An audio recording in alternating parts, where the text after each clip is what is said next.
Chapter 863. As soon as he said that, the laughter reverberating in the underground space stopped.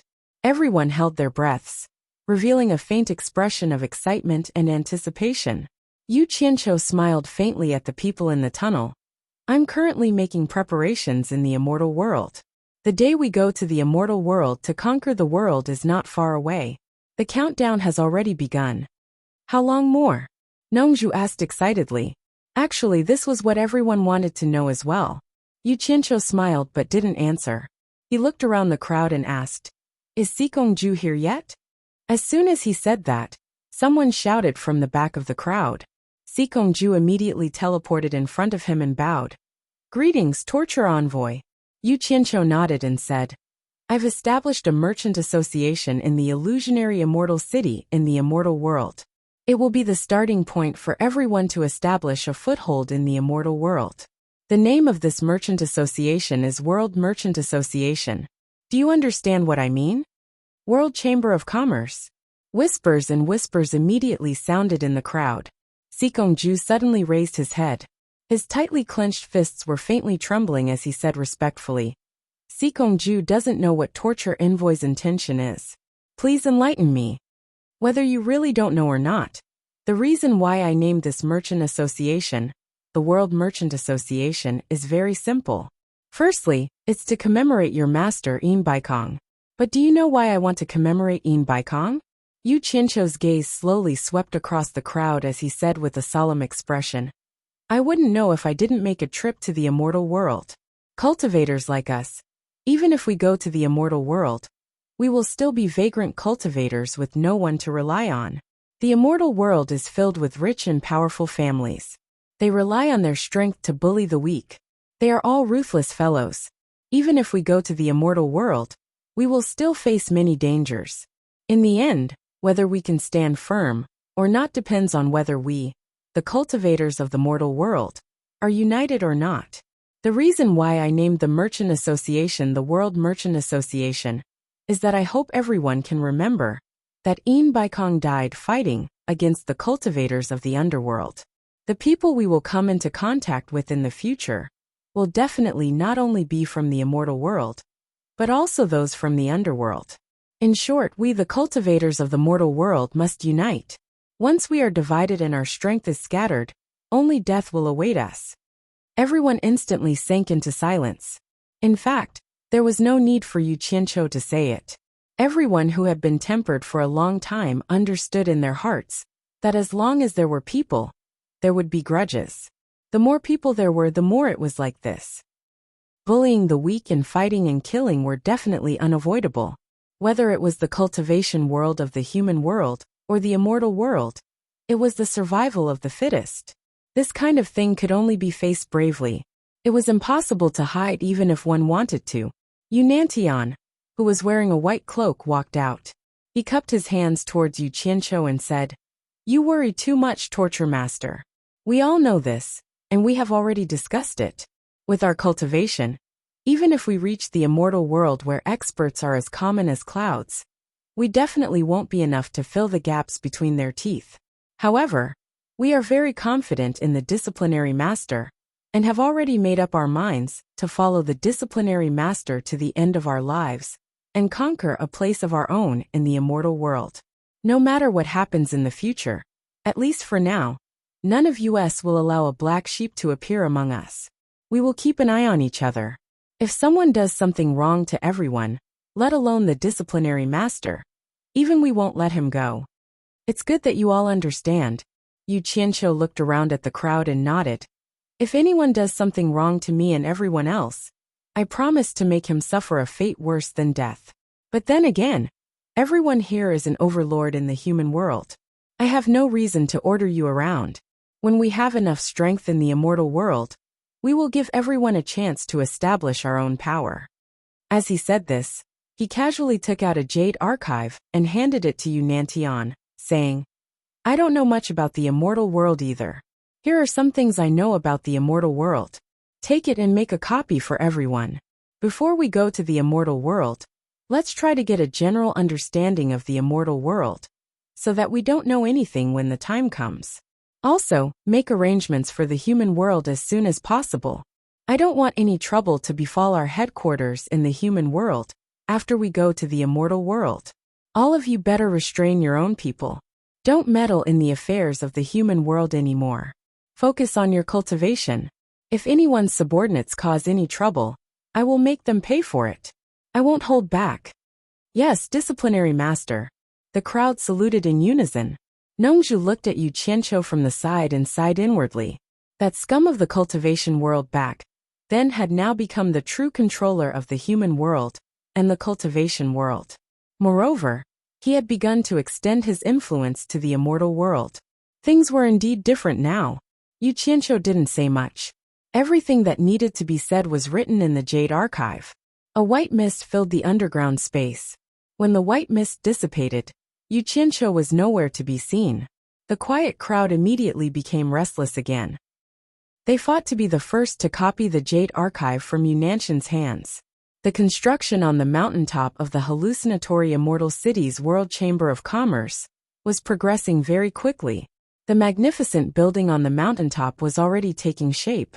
The contractor for this construction project was the Pavilion of Divine Ordnance Chamber of Commerce.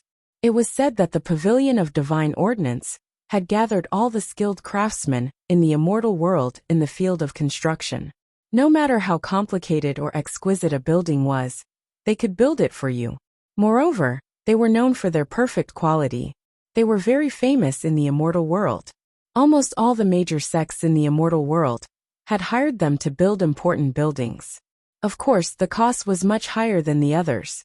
The person in charge of this construction project was a hall master of the Pavilion of Divine Ordnance in the hallucinatory Immortal City. His name was Hisu.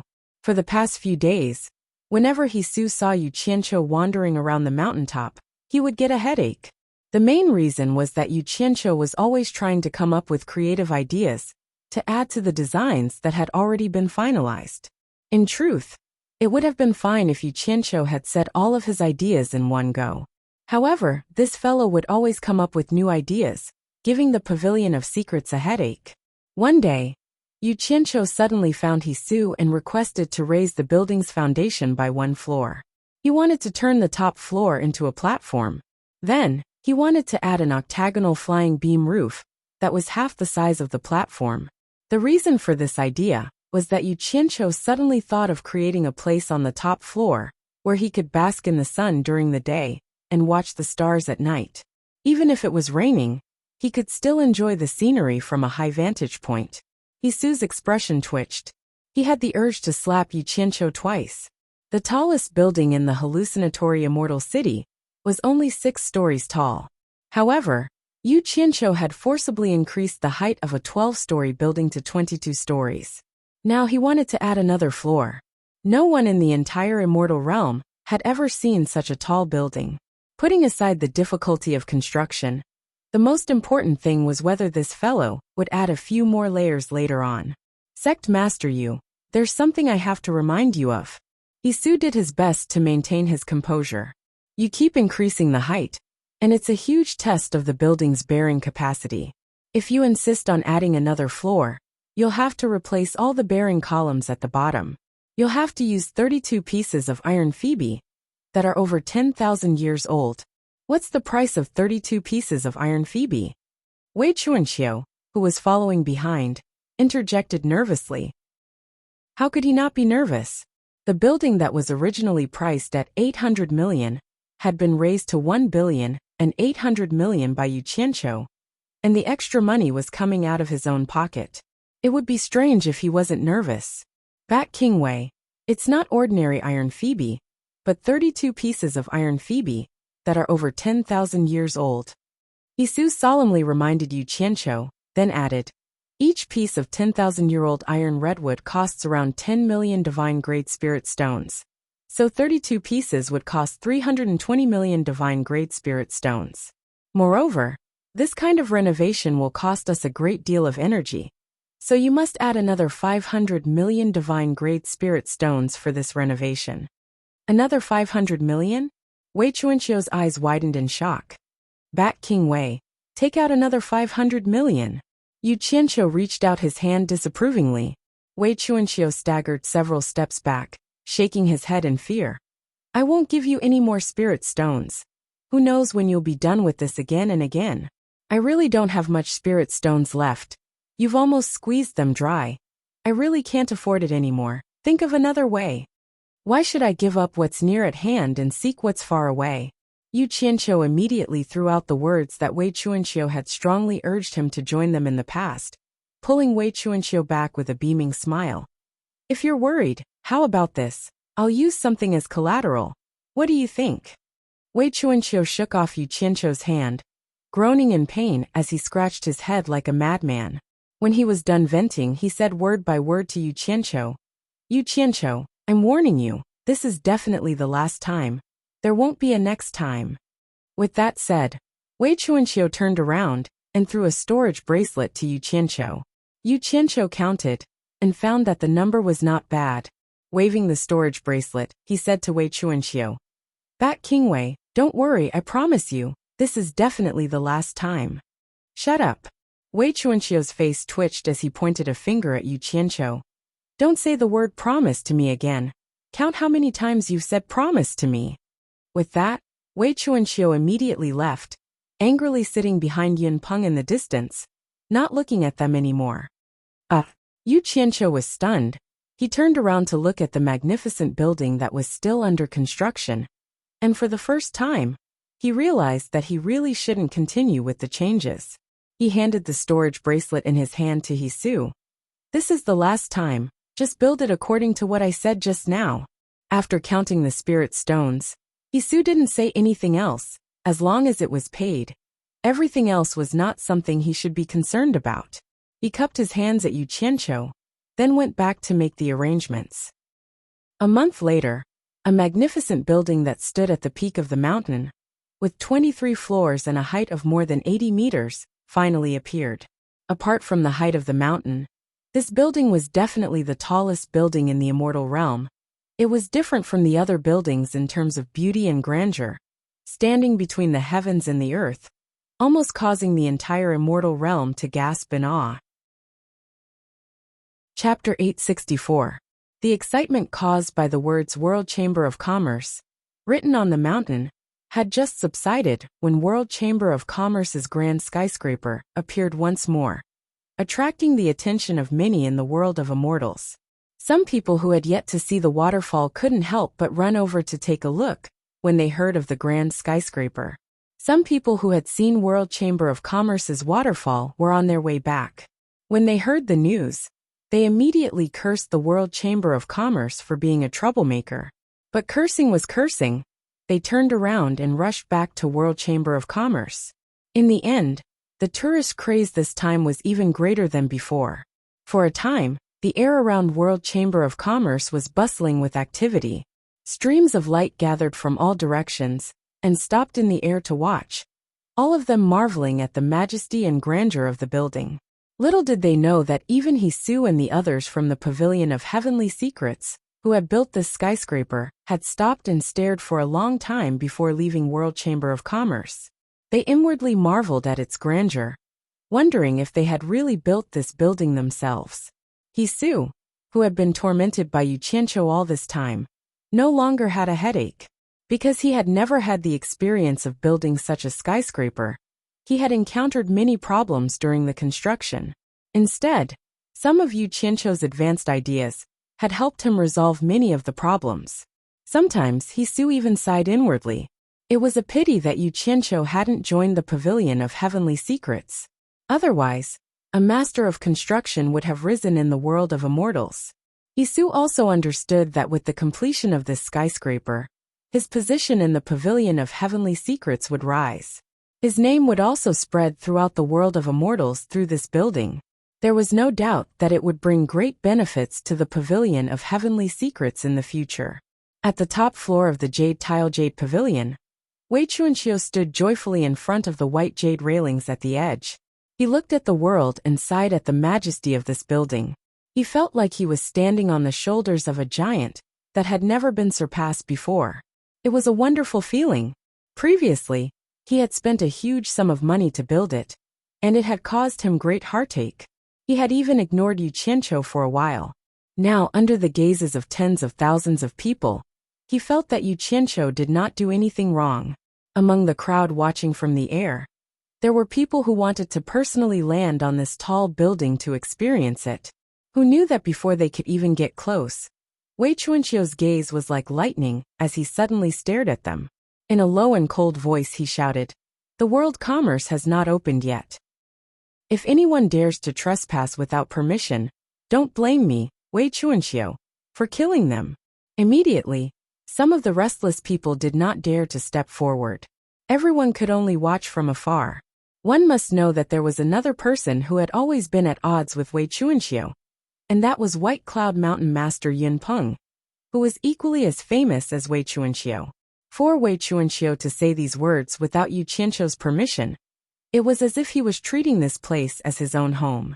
Yun Peng, who had always been unperturbed, was also slowly walking on the spacious top floor, slowly feeling this world-shocking masterpiece. In the center of the flying beams and painted rafters, there was a dark purple smooth round table, with several round stools of the same color. A cool breeze blew gently on top of the tall building. Yu Qianqiu sat there, his 5 fingers rhythmically tapping on the table, as he quietly pondered. Perhaps many people felt that there was no need to build such a tall building, and that it was unpractical to attract attention. However, for Yu Qianqiu it was very necessary. This was because the world commerce was not like other sections. The other sects only occupied a mountain in hallucinatory Immortal City as a branch business. Most of the people were still in the sect, so it was fine as long as there was enough space. However, what Yu Qianqiu was considering was to give a decent place for the hundreds of lords in the mortal world. Everyone was coming to the immortal world to follow him in conquering the world. He might not be able to satisfy their other requests, but at the very least, he had to satisfy everyone with basic necessities. It would be even better if he could make everyone feel a sense of belonging to the world commerce. He had to accommodate a few hundred people, and also had to leave some space for business. Not having enough space was not enough. Therefore, Yu Qianqiu would rather spend a huge sum to solve all the problems at once. Otherwise, if everyone lived separately, they would definitely encounter unpredictable trouble or danger. If everyone gathered together, they would have something to rely on. After all, everyone's cultivation wasn't high in the immortal world, and the rules of hallucinatory Immortal City were enough to protect everyone. The registration of the world commerce, the territory, and a place to stay were all settled. The next step was the problem of manpower. Thinking of this, Yu Qianqiu slowly stood up and walked out of the flying beams and painted rafters with large strides. There was an uproar in the air. Everyone's gazes were on Yu Qianqiu. Words like "he was Yu Qianqiu" echoed in the air. Yu Qianqiu was already used to it. He walked to Wei Chuanqiu's side, looked into the distance and said faintly, "Help me send a message in hallucinatory Immortal City." Wei Chuanqiu was stunned. "Send what message?" "Say that world commerce will start recruiting people in 3 days. It doesn't matter if they're male or female, only ability. For now, we're only recruiting wandering cultivators at soul formation stage. We'll consider those with high cultivation later." Yu Qianqiu said faintly, "I want to recruit 300 to 400 people. We'll talk about the pay in person. Recruiting 300 to 400 wandering cultivators at soul formation stage. But he doesn't want those with high cultivation?" Wei Chuanqiu looked at him like he was looking at a monster. Then, a mocking smile appeared on his face. He guessed that Yu Qianqiu was afraid that his cultivation was too low, and that it would be difficult to handle those with high cultivation. If that really happened, then it would be too embarrassing as the sect master of world commerce. Actually, it'll be more convenient to recruit people with high cultivation, Wei Chuanqiu kindly reminded. Yu Qianqiu rolled his eyes and said unhappily, "If I get a bunch of people with higher cultivation than me, then what's the point of me being the sect master?" As soon as he said this, there was a burst of snickering in the air. Wei Chuanqiu said cheerfully, "All right, we'll do as you say. I'll go run the errands." Then, he turned into a stream of light and flew towards the center of hallucinatory Immortal City. This conversation was naturally leaked and quickly spread to everyone in hallucinatory Immortal City. a soul formation sect master leading a group of soul formation stage cultivators. Anyone who heard this would think it was a joke. Everyone felt that such a weak world commerce would be eaten up by others sooner or later. 3 days later, in a hidden valley near hallucinatory Immortal City, more than 300 soul formation stage lords from the human world brazenly appeared. Nongju looked left and right and said, "This is the immortal realm?" The others also looked around, wanting to see the difference between the immortal realm and the human world. Yu Qianqiu powerlessly waved his hand at everyone and said, "Everyone, you're all people who have been overlords in the past after all. Can all of you have some poise? Look at all of you. Don't look around like this after entering hallucinatory Immortal City. People can tell with a glance that all of you are foreigners who have just arrived. It's fine if it's 1 or 2 people, but it's hard not to be suspicious when hundreds of people like this appear." The group of people laughed embarrassedly. Yu Qianqiu looked around and said in a deep voice, "It's not suitable for me to stay here for long. Just do as I said earlier, and there won't be any problems." After that, he quickly disappeared. The group of people waited for a while after he left, and then they split into groups of 2 or 3 or groups of more than 10 people. They didn't leave in a single direction, but scattered in all directions one after another. Once they flew out of the valley, they saw a boundless sea of clouds that covered the sky, and immediately knew that it was hallucinatory Immortal City. Flowing lights of all colors flew in and out of the boundless sea of clouds at high speed. Everyone was excited to see this. These were the immortals that everyone had been looking forward to for a long time, and they all hurried forward. The sky directly opposite World Chamber of Commerce was already filled with people. They were all here to see the excitement of World Chamber of Commerce's recruitment. Wei Chuanxiu stood at the entrance with his hands behind his back like a door god, while Yin Peng stood quietly at the top of World Chamber of Commerce's building. Yu Qianqiu held a jade archive in his hand and wandered around the entrance. He realized that although there were many people watching, not a single one was willing to sign up. He guessed that everyone thought that World Chamber of Commerce's future was bleak, so no one was willing to join. However, Yu Qianqiu wasn't worried in the slightest, because the people he wanted to recruit had already been decided internally. There was no other way. The unspoken rules were in vogue now. Even if others were willing to join, he wouldn't accept them. After waiting for a while, an early-stage divine transformation cultivator finally braced himself and landed in front of the entrance under the watchful eyes of the crowd. He cupped his fists towards Yu Qianqiu and said, "I am willing to join World Chamber of Commerce and work for you." Yu Qianqiu stopped in his tracks and stood on the steps, smiling condescendingly as he said, "Welcome, welcome. However, there's something I need to tell you in advance. Our World Chamber of Commerce is currently in a tight financial situation, so we might only be able to give out our rewards once a year." "That's right. How much do you expect to receive every year?" "Once a year?" That person was stunned. He had come to this World Chamber of Commerce that not many people thought highly of, because he was short on money. If he couldn't even get paid in time, then what would he use for a year? That person was stunned. He gritted his teeth and said, "May I know how much your esteemed World Chamber of Commerce can pay in a year?" "That's not necessarily true." Yu Qianqiu had a solemn expression as he said, "It mainly depends on the Chamber of Commerce's income. If we earn more money, we'll naturally give out more. If we don't earn any money, then we'll owe it for now and give it out when we have money." You don't have to look at me like that. I'm a very trustworthy person, so I'm telling the truth and don't want to lie to you." There was a burst of snickering in the surroundings. If anyone was willing to join this kind of Chamber of Commerce, then that would really be strange. With his hands behind his back, Wei Chuanxiu turned his head to the side and rolled his eyes endlessly. It would be a wonder if they could recruit people like this. It's just that I, your grandfather, have such a hard life. Perhaps that person's brain couldn't wrap around it for a moment. After being stunned for a while, he awkwardly cupped his fists and said, "I'll think about it again." Without waiting for Yu Qianqiu to urge him to stay, he turned and ran, causing Yu Qianqiu to shake his head and sigh. The people hovering in the air roared with laughter. Those who were originally tempted to join the World Chamber of Commerce immediately gave up on the idea after hearing what Yu Qianqiu said. Many people also noticed that a group of soul formation cultivators were flying over from the middle of the mountain. The waterfall flew straight down. A group of soul formation cultivators from the human world couldn't help but hover in the air halfway up the mountain. They all stared unwaveringly at the four giant words World Chamber of Commerce that were surging out of the water. Chapter 865. The misty mist was dreamy and illusory, bringing with it a refreshing feeling.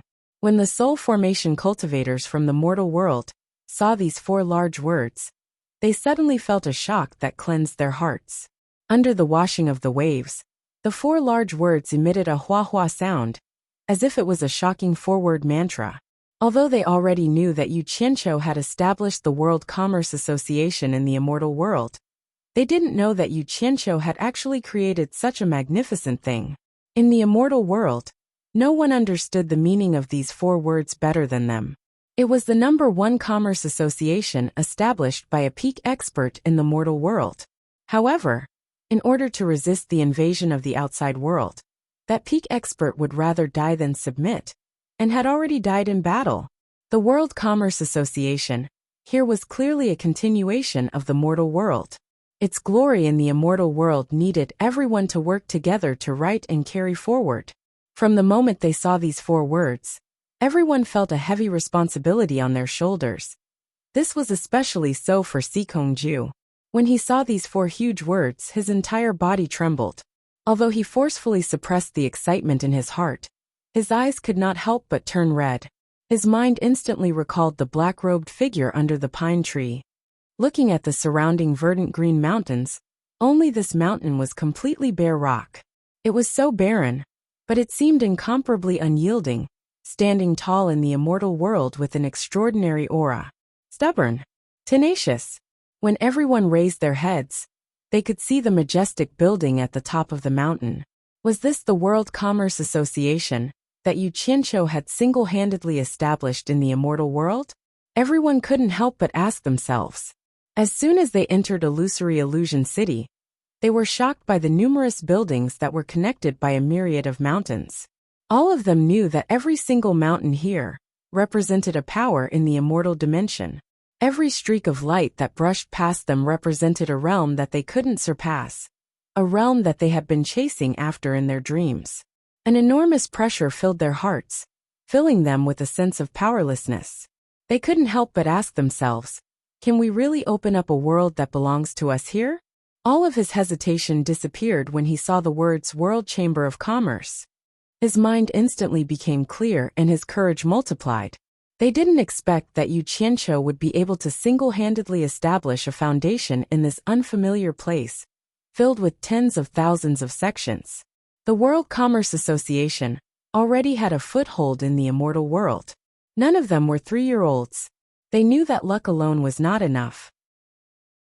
The greater the achievement in front of them, the more effort they had put in behind it. Since the Punishment Master had single-handedly created a new starting point in this world, why should they be overcautious and worried? Everyone looked at each other with determined gazes, and then looked at the majestic skyscraper at the top of the mountain. I didn't expect this kid to be so capable. Old Bai's eyes are indeed extraordinary. Nongju glanced at the crowd in the air, and with a flash of her figure, she took the lead and swept up to the top of the mountain. A group of ambitious people followed one after another. Yu Qianqiu, who was strolling at the entrance with a jade archive in his hand, frowned slightly when he saw Nongju. He had instructed Nongju not to come, and to stay in the purple bamboo forest in the southern sea to take care of Furong and the others. At the same time that Nongju appeared, whispers broke out in the surroundings. A strange look flashed in the eyes of some of the women. They didn't expect that there would be such a handsome man among the demigod realm cultivators. Why didn't they notice it before? How could they know that this Sir Nongju was known as the most handsome man in the world? When Lu Yanqing, who had landed beside Wen Lanfeng, appeared, a trace of amazement flashed in the eyes of the group of men. They didn't expect that there would be such a beautiful and moving woman among the demigod realm women. Why didn't they notice it before? In everyone's eyes, with a group of people taking the lead, dozens of other groups immediately appeared. One by one, They landed on the top of the mountain and strode towards the entrance of the tall building. The crowd didn't know if they were imagining things, but each of these demigod realm cultivators had an extraordinary aura. Every single one of them had the aura of a superior being. Although their cultivations weren't much in the eyes of the crowd, when they gathered together, they suddenly gave off a feeling of awe. How could this be? The crowd floating in the air began to look at each other with puzzled expressions. Wei Chuanxiu, who was standing at the entrance of the tall building with his hands behind his back, narrowed his eyes as he looked at the group of demigod realm cultivators striding towards him. He actually felt a faint and threatening aura. How could this be? Nongzhu walked to the bottom of the stairs and put on an act as he cupped his hands towards Yu Qianqiu and said, Loose cultivator Nongzhu is willing to join the World Chamber of Commerce. F***CK, didn't I tell you not to come? What about Furong and the other safety? Don't worry, I've already convinced that old man Nanming to stay. Besides, if I don't come, others will inevitably have misgivings. The two of them communicated telepathically for a while. Yu Qianqiu squeezed out a smile and said, Welcome, welcome. However, there's something I need to tell you in advance. Our World Chamber of Commerce is currently in a tight financial situation, so we might only give out rewards once a year. Oh right. How much do you expect to get every year? It was exactly the same as what he said to that demigod realm loose cultivator. Nongzhu's face revealed an elegant and faint smile, causing the hearts of the women in the air to ripple. He said calmly, I'm willing to join the World Chamber of Commerce not for the rewards, but because I like the potential of the World Chamber of Commerce. I hope to grow and develop together with the World Chamber of Commerce. Why did it feel like he heard this a lot in his previous life? The expression on Yu Qianqiu's face twitched. With an ugly smile, he turned sideways and made way for them. He waved his hand in invitation and said, The World Chamber of Commerce welcomes you to join us. Please come in. Nongzhu strode into the building with some curiosity. The jade archive in Yu Qianqiu's hand flashed with white light. Then, Hu Changshou and Li Duxing bowed together and said, Hu Changshou and Li Duxing are willing to join the World Chamber of Commerce and work for you. Yu Qianqiu was about to reply with a smile, but Li Duxing blocked him with one arm and said coldly, Head you, if you want to talk about the rewards, then don't say it. I'm not here for the money. Like Mr. Nongzhu, I'm interested in the development potential of the World Chamber of Commerce. Me too, Hu Changshou said with a smile. Yu Qianqiu was stunned. Then, he turned sideways to make way for them and said, In that case, please come in. As soon as the two entered, a dozen people led by Wen Lanfeng and Lu Yanqing stepped forward and bowed together, saying, We're willing to join the World Chamber of Commerce and work for you. As soon as they finished speaking, a large group of people rushed in from behind and shouted in a chaotic manner, We're willing to join the World Chamber of Commerce and work for you. The group of people floating in the air was a little dumbfounded. They didn't know where these people came from. Under such harsh conditions, there were still people rushing to join. It was really strange. Yu Qianqiu's face turned slightly dark. What was wrong with these people? Weren't they afraid of being suspected by doing this together? So, he waved his hand and shouted with a calm face, Everyone think carefully. It's better not to join in the fun. Although the World Chamber of Commerce is a newly established chamber of commerce, it's not a place to idle around. Yu Nantian, dressed in a white robe, squeezed out and cupped his hands, saying, I don't know about others, but if I wanted to idle around, I wouldn't come here to be restricted. Head you. Being able to establish a chamber of commerce with the cultivation of the spirit severing stage is very admirable. It can be said that you fought for the pride of us individual cultivators of the spirit severing stage. Just based on this, I'm willing to serve the World Chamber of Commerce. Then he secretly transmitted his voice. Torture envoy, don't worry. Spirit severing stage cultivators like us are nothing in the eyes of the immortal realm. So what if they suspect us? Could it be that there are people who can find out about our origins? As long as we don't say anything, no one will be able to find out. If someone wants to say anything, it'll be fake even if we pretend. Damn it. You guys really thought it through. Yu Qianqiu grinned speechlessly. Another person in the crowd raised his arm and shouted, I'm also here for the World Chamber of Commerce. Other than the World Chamber of Commerce, I'm not going anywhere." With this shout, the crowd's emotions immediately surged. One by one, they raised their clenched fists and strongly requested to join the World Chamber of Commerce. It was as if they wouldn't join the World Chamber of Commerce. The atmosphere at the scene was a little chaotic, and the shouts were a mess. The people floating in the air to watch the show all revealed mocking smiles. Someone tilted his head and whispered to the people beside him, "This is very strange." Needless to say, it must be someone deliberately sent by some family to cause trouble. The people beside him giggled and replied, "Indeed. Although these people's cultivations aren't much, their auras are extraordinary. One look, and you can tell that they aren't rogue cultivators. They're clearly here to cause trouble. They might even be sent by the heartless palace that he offended before. This time, it'll be enough for you Qianqiu to suffer." Sigh. He's asking for it. A mere soul formation cultivator actually dares to establish his own sect. It'd be strange if no one comes looking for trouble. On the top floor, Yunpeng had already landed on the jade railing at the edge. He lowered his head and stared down with a pair of sharp eyes suffused with killing intent. Below, Wei Chuanqiu's gaze swept across the crowd like cold lightning. He opened his mouth and shouted like a bolt from the blue, "Where did these little bastards come from? You know I'm here, yet you still dare to cause trouble. Do you really think that I, Green Wingback King, is easy to bully?" Apart from Yu Qianqiu, who knew the truth, everyone else clearly thought that this group of people from the human world were here to cause trouble. "All of you shut up," Yu Qianqiu shouted from the doorway. He was indeed a little angry. These people were simply disorganized and undisciplined. The group of people also looked at him, and no longer jeered. Yu Qianqiu tossed the jade archive in his hand to Wen Lanfeng and said, "Fill in your name and go in." Wen Lanfeng quickly wrote his name on the archive, then passed it to Lu Yanqing.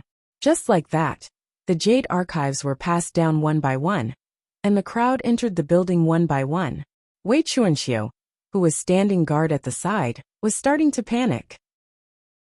He teleported to Yu Qianqiu's side and warned, "These people are obviously here to cause trouble. Don't provoke them." Yu Qianqiu didn't know how to explain it to him. He stared at the back of the crowd and saw a few strangers sneaking into the crowd. Judging from their sneaky expressions, it was as if they were trying to fish in troubled waters. Yu Qianqiu narrowed his eyes and transmitted his voice to the people behind him. "Damn it! Do they really think this place is some kind of market where everyone wants to come in and take a look? Listen up, everyone. Don't be afraid of trouble. We have experts here to protect us. Slaughter those people who are trying to fish in troubled waters. Consider it a good start." Chapter 866. As soon as he said this, many people were delighted. Yu Qianqiu was Yu Qianqiu after all. Even after becoming the demonic ghost region's torturer, he was still the same.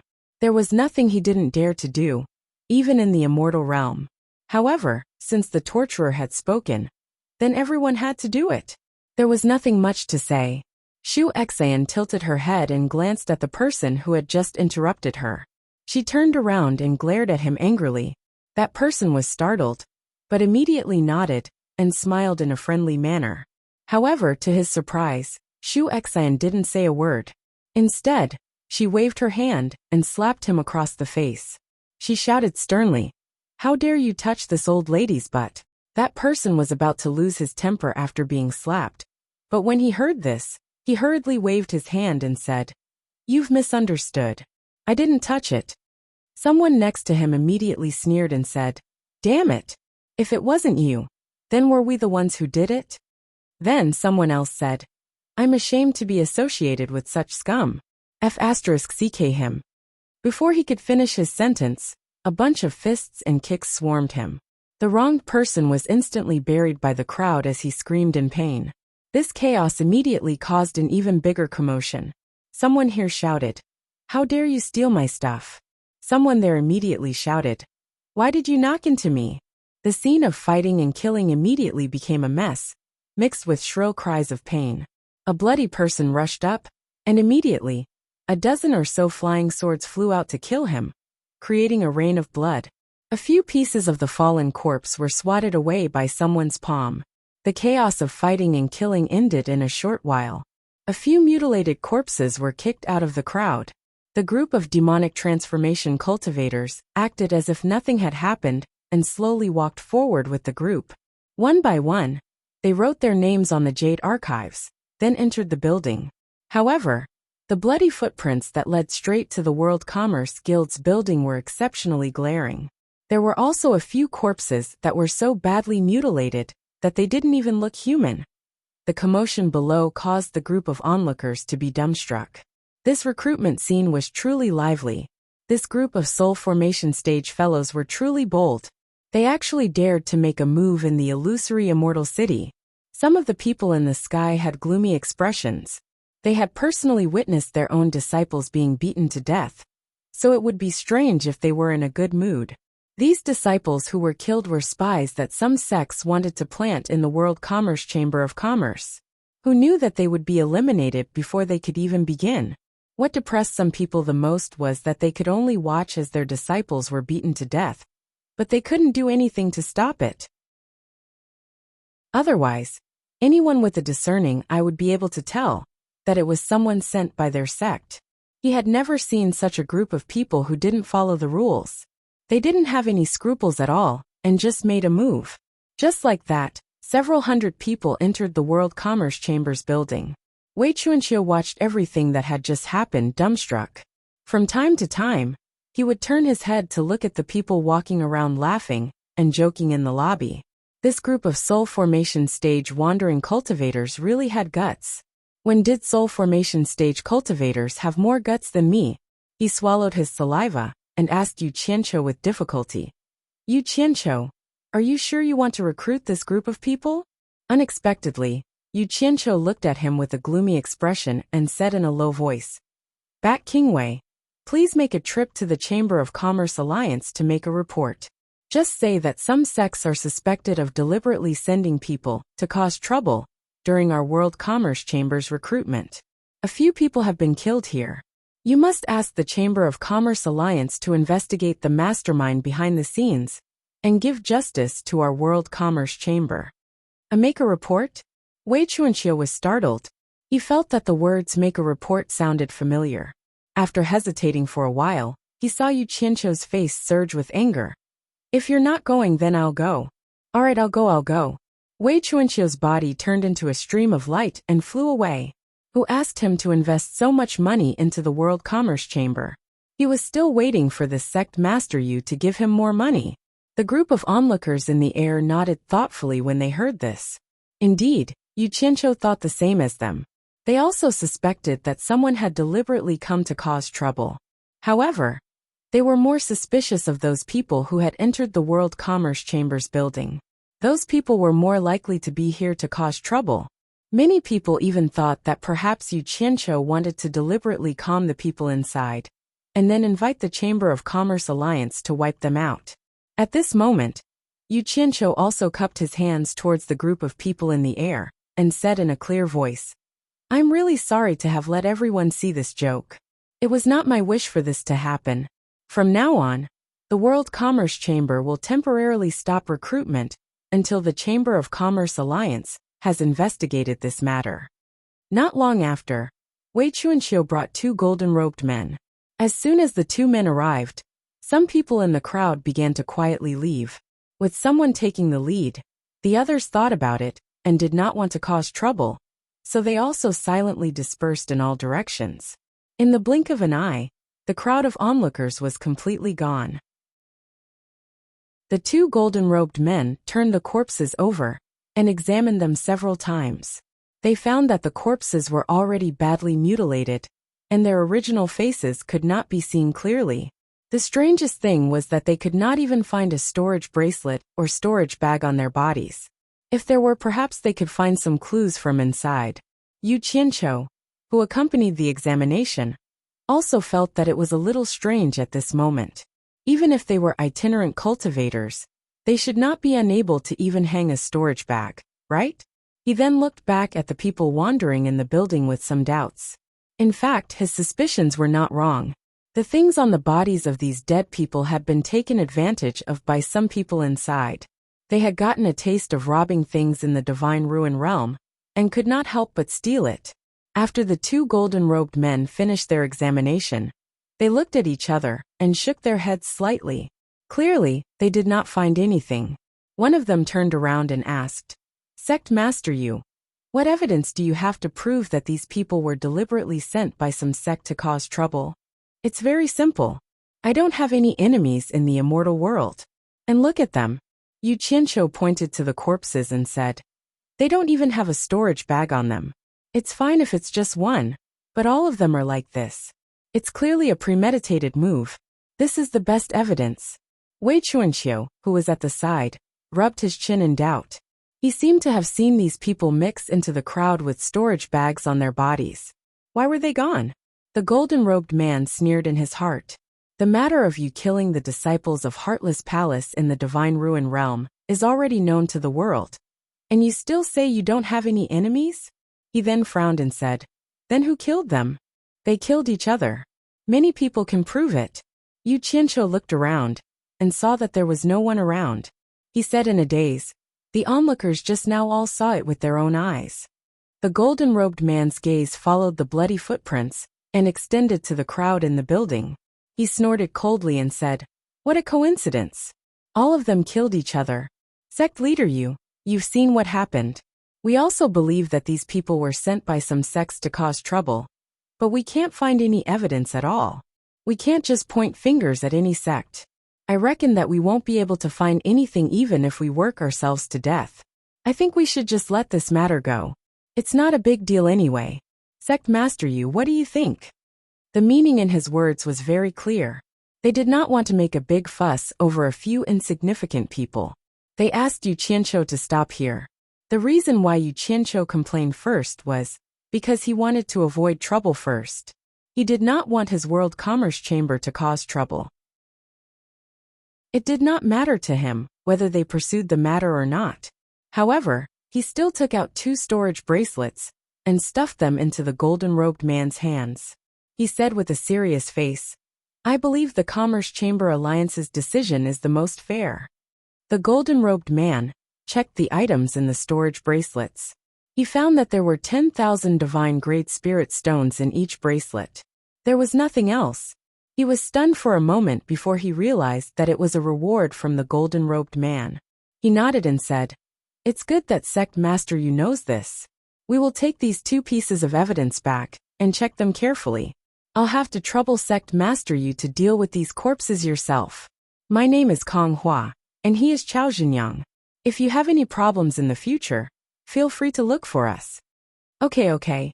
Take care." Yu Qianqiu cupped his fists and sent them off. The 2 golden-robed men cupped their fists politely and turned into 2 streaks of light as they flew away. After watching the 2 leave, Wei Chuanqiu came over and asked suspiciously, "What kind of evidence is inside those 2 storage bracelets?" Yu Qianqiu rolled his eyes, as if saying, "You don't even know this?" He casually flicked a few sparks, burning the corpses into ashes. The 2 of them then walked into the main hall, looking at the several hundred people gathered in the hall. These several hundred people were also looking at Yu Qianqiu with passion. If they weren't worried about whether Wei Chuanqiu was a friend or a foe, they would have come over to express their excitement. Wei Chuanqiu frowned as she looked at this group of people. Wei Chuanqiu, on the other hand, frowned as he looked at this group of people. In his heart, he still felt a little unhappy that Yu Qianqiu had rashly accepted this group of people. However, he had promised Yu Qianqiu that he would not interfere in any matters of the world commerce. "Everyone, since you have joined my World Commerce Chamber, we are one family from now on. I don't ask much of everyone. I only hope that everyone can work together to run the World Commerce Chamber well." Yu Qianqiu pointed at Wei Chuanqiu and said, "Let me introduce to everyone. This is an early-stage Immortal Emperor expert, Green Wing Bat King Wei Chuanqiu. He is one of the members of our World Commerce Chamber. There is also a white-robed guest upstairs, also an early-stage Immortal Emperor expert. He is White Cloud Mountain Lord Yun Peng, who is equally famous as Bat King Wei. Early-stage Immortal Emperor expert." Everyone was shocked, but they were all smart people. Hearing Yu Qianqiu's polite introduction, they immediately understood that they had to have a reserved attitude towards Bat King Wei. There were some secrets that couldn't be revealed. They immediately bowed and said, "Greetings, Bat King Wei." Wei Chuanqiu waved her hand indifferently and didn't say anything. Clearly, she wasn't very interested in everyone. Yu Qianqiu smiled and pointed upstairs. The first to fifth floors of this building are for business. The sixth floor is all guest rooms, used to receive guests. Starting from the sixth floor, each floor has 25 sets of single rooms. There are 307 people here. From the 7th floor to the 20th floor, there are a total of 14 floors. There are a total of 350 single rooms, enough for everyone to live in. Chapter 867. Nongzhu asked curiously, "I did some calculations. The entire building seems to have 23 floors. What are the remaining 3 floors for?" Wei Chuanqiu frowned when he heard this and stared coldly at Nongzhu. Don't ask what you shouldn't ask. Sect leader naturally knows what arrangements to make. The group of people exchanged glances with complicated expressions. They suddenly felt pity for this Bat King Wei. "It's fine." Yu Qianqiu waved his hand and said with a faint smile, "The 21st floor is reserved for us to discuss matters. The 22nd floor is for this sect leader alone. As for the 23rd floor, it's a platform. Everyone can go up and enjoy the scenery if you have nothing to do. However, it's best if everyone doesn't go to the platform right now to avoid disturbing White Cloud Mountain Lord's peace."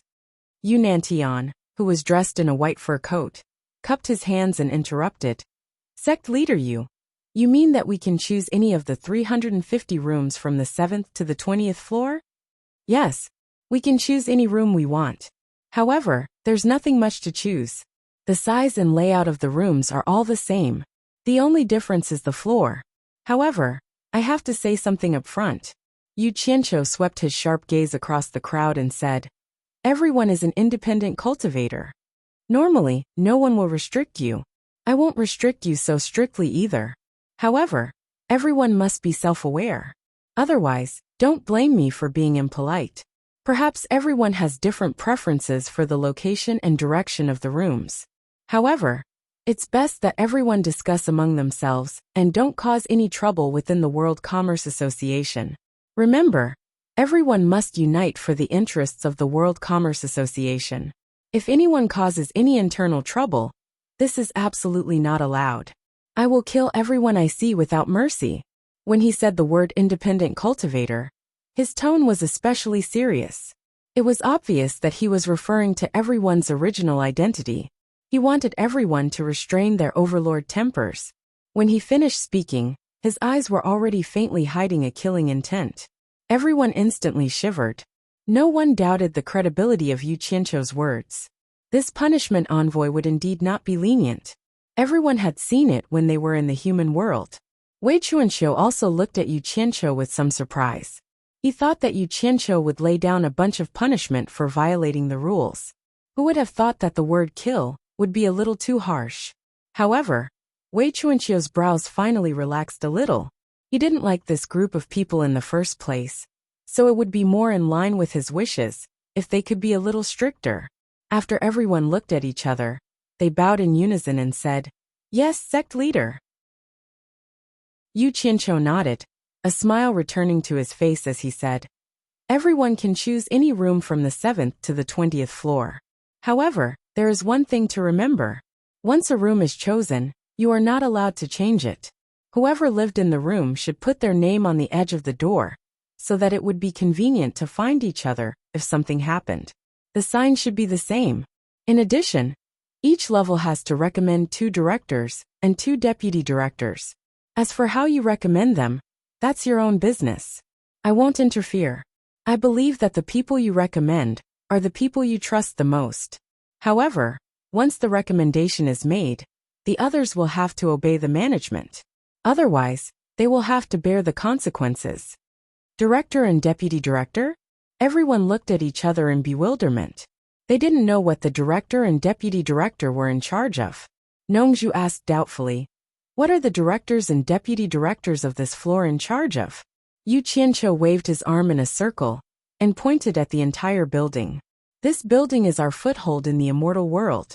From today onwards, it will also be the core of our world commerce. As the saying goes, nothing can be accomplished without rules. If we can't even maintain our own core, we can't talk about developing the world commerce. What are the so-called directors and deputy directors in charge of? It's very simple, they are mainly in charge of hygiene. Don't King litter the corridors. I hate this the most.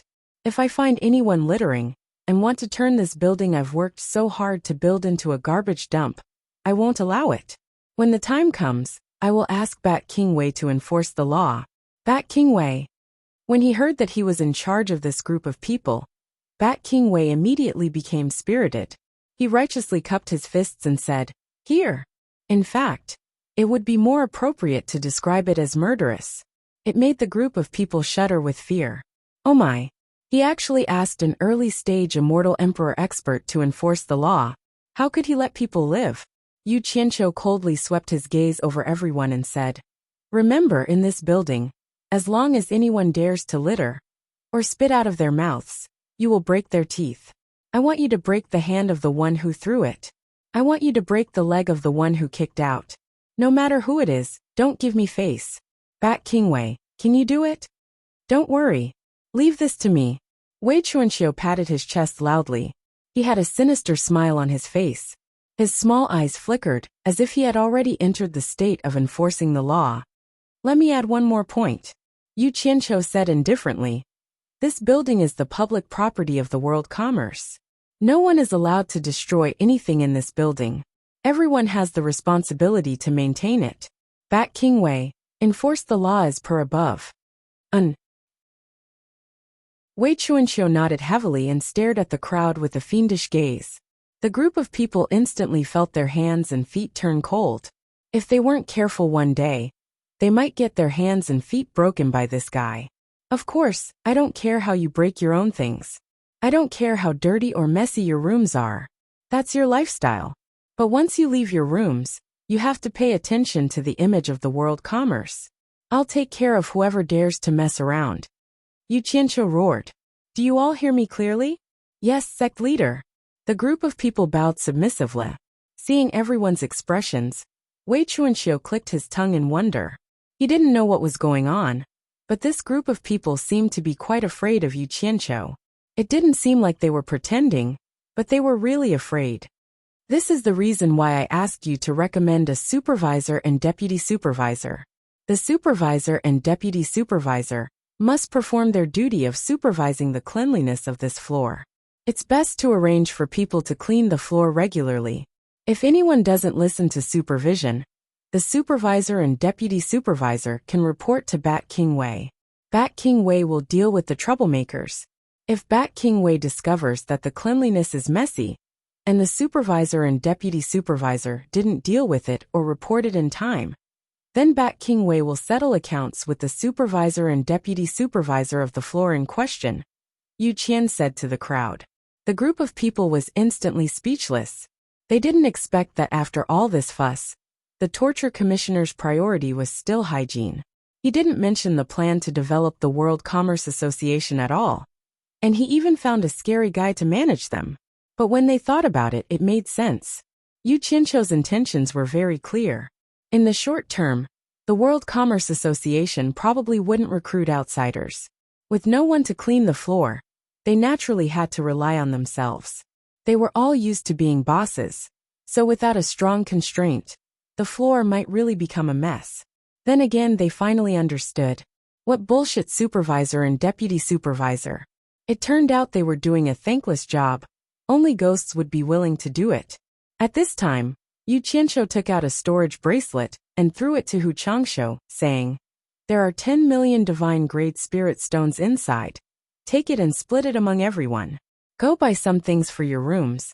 I believe they can be found in the hallucinatory immortal city. I'll give you half a day to choose your rooms, buy things and tidy up your rooms." Half a day later, all of you gather on the 21st floor for a meeting. At that time, the supervisor and deputy supervisor of each floor will record down everyone's room's location and hand it to me. so that I won't cause trouble in the future. Time is limited, disperse and go about your own business. The group of people dispersed in an uproar, dashing toward the stairs on both sides of the lobby. Almost no one walked, all of them flew up, anxious to find a good room on a good floor. In the blink of an eye, the lobby became empty again. Wei Chuanxiu frowned. Don't tell me you established the World Commerce Association just to clean the floor? Don't you have any other rules? Rice needs to be eaten one bite at a time. Things need to be arranged one by one. If I talk too much nonsense not to mention them, even I won't be able to remember. We'll talk about it later. Yu Qianqiu waved his hand disapprovingly, leisurely walking toward the stairs on the side, saying, Come, let's go patrol. Don't let these fellows cause any trouble. The group of feudal lords who were rushing up seemed to like high floors, mainly because high floors had a lot of convenience for them. For example, the problem of climbing up and down too high was not a problem for them at all. Almost all of them reached the 20th floor at the same time. Noticing that there were too many competitors, they couldn't be bothered to choose their rooms. First come, first served was needless to say. They couldn't possibly fight over the rooms, right? If that happened, wouldn't Yu Qianqiu skin them alive? Hence, the group of people rushed to the door as soon as they saw one. The first person to grab a room immediately stood in the doorway, shouting at the fleeing crowd. This room is already taken. The 20th floor was quickly filled, and the group went to the 19th floor to snatch a room. Some people had foresight and knew that they couldn't win against those with slightly higher cultivation in terms of speed. Hence, they didn't go to the 20th floor to snatch a room, and directly went to the 19th floor to occupy a room. Those who came down from the 20th floor immediately cursed, and had no choice but to go to the 18th floor to snatch a room. In the end, they discovered that every room was also filled with people, watching them make a fool of themselves. Curses immediately resounded throughout the entire building. However, they only dared to curse a little. If they wanted to make a move, they had to ask if the Devil Region's torture envoy agreed. When they reached the 10th floor and below, no one was willing to fight anymore. To them, there was no difference between the 10th floor and the 7th floor. In the end, regardless of whether everyone was satisfied with the floor or not, they all chose their own rooms. However, when everyone entered their own rooms, their eyes lit up. They discovered that the inside was rather spacious and bright. The area wasn't as small as they had imagined, and there was enough space for them to move around. The polished jade floor was so smooth that it could reflect one's reflection. The detailed structure inside was definitely the work of skilled craftsmen, and there was a low-key luxury in its simplicity. There was a living room that was dozens of square meters, a study that was dozens of square meters, a bedroom that was dozens of square meters, and a small bathroom that was more than 10 square meters.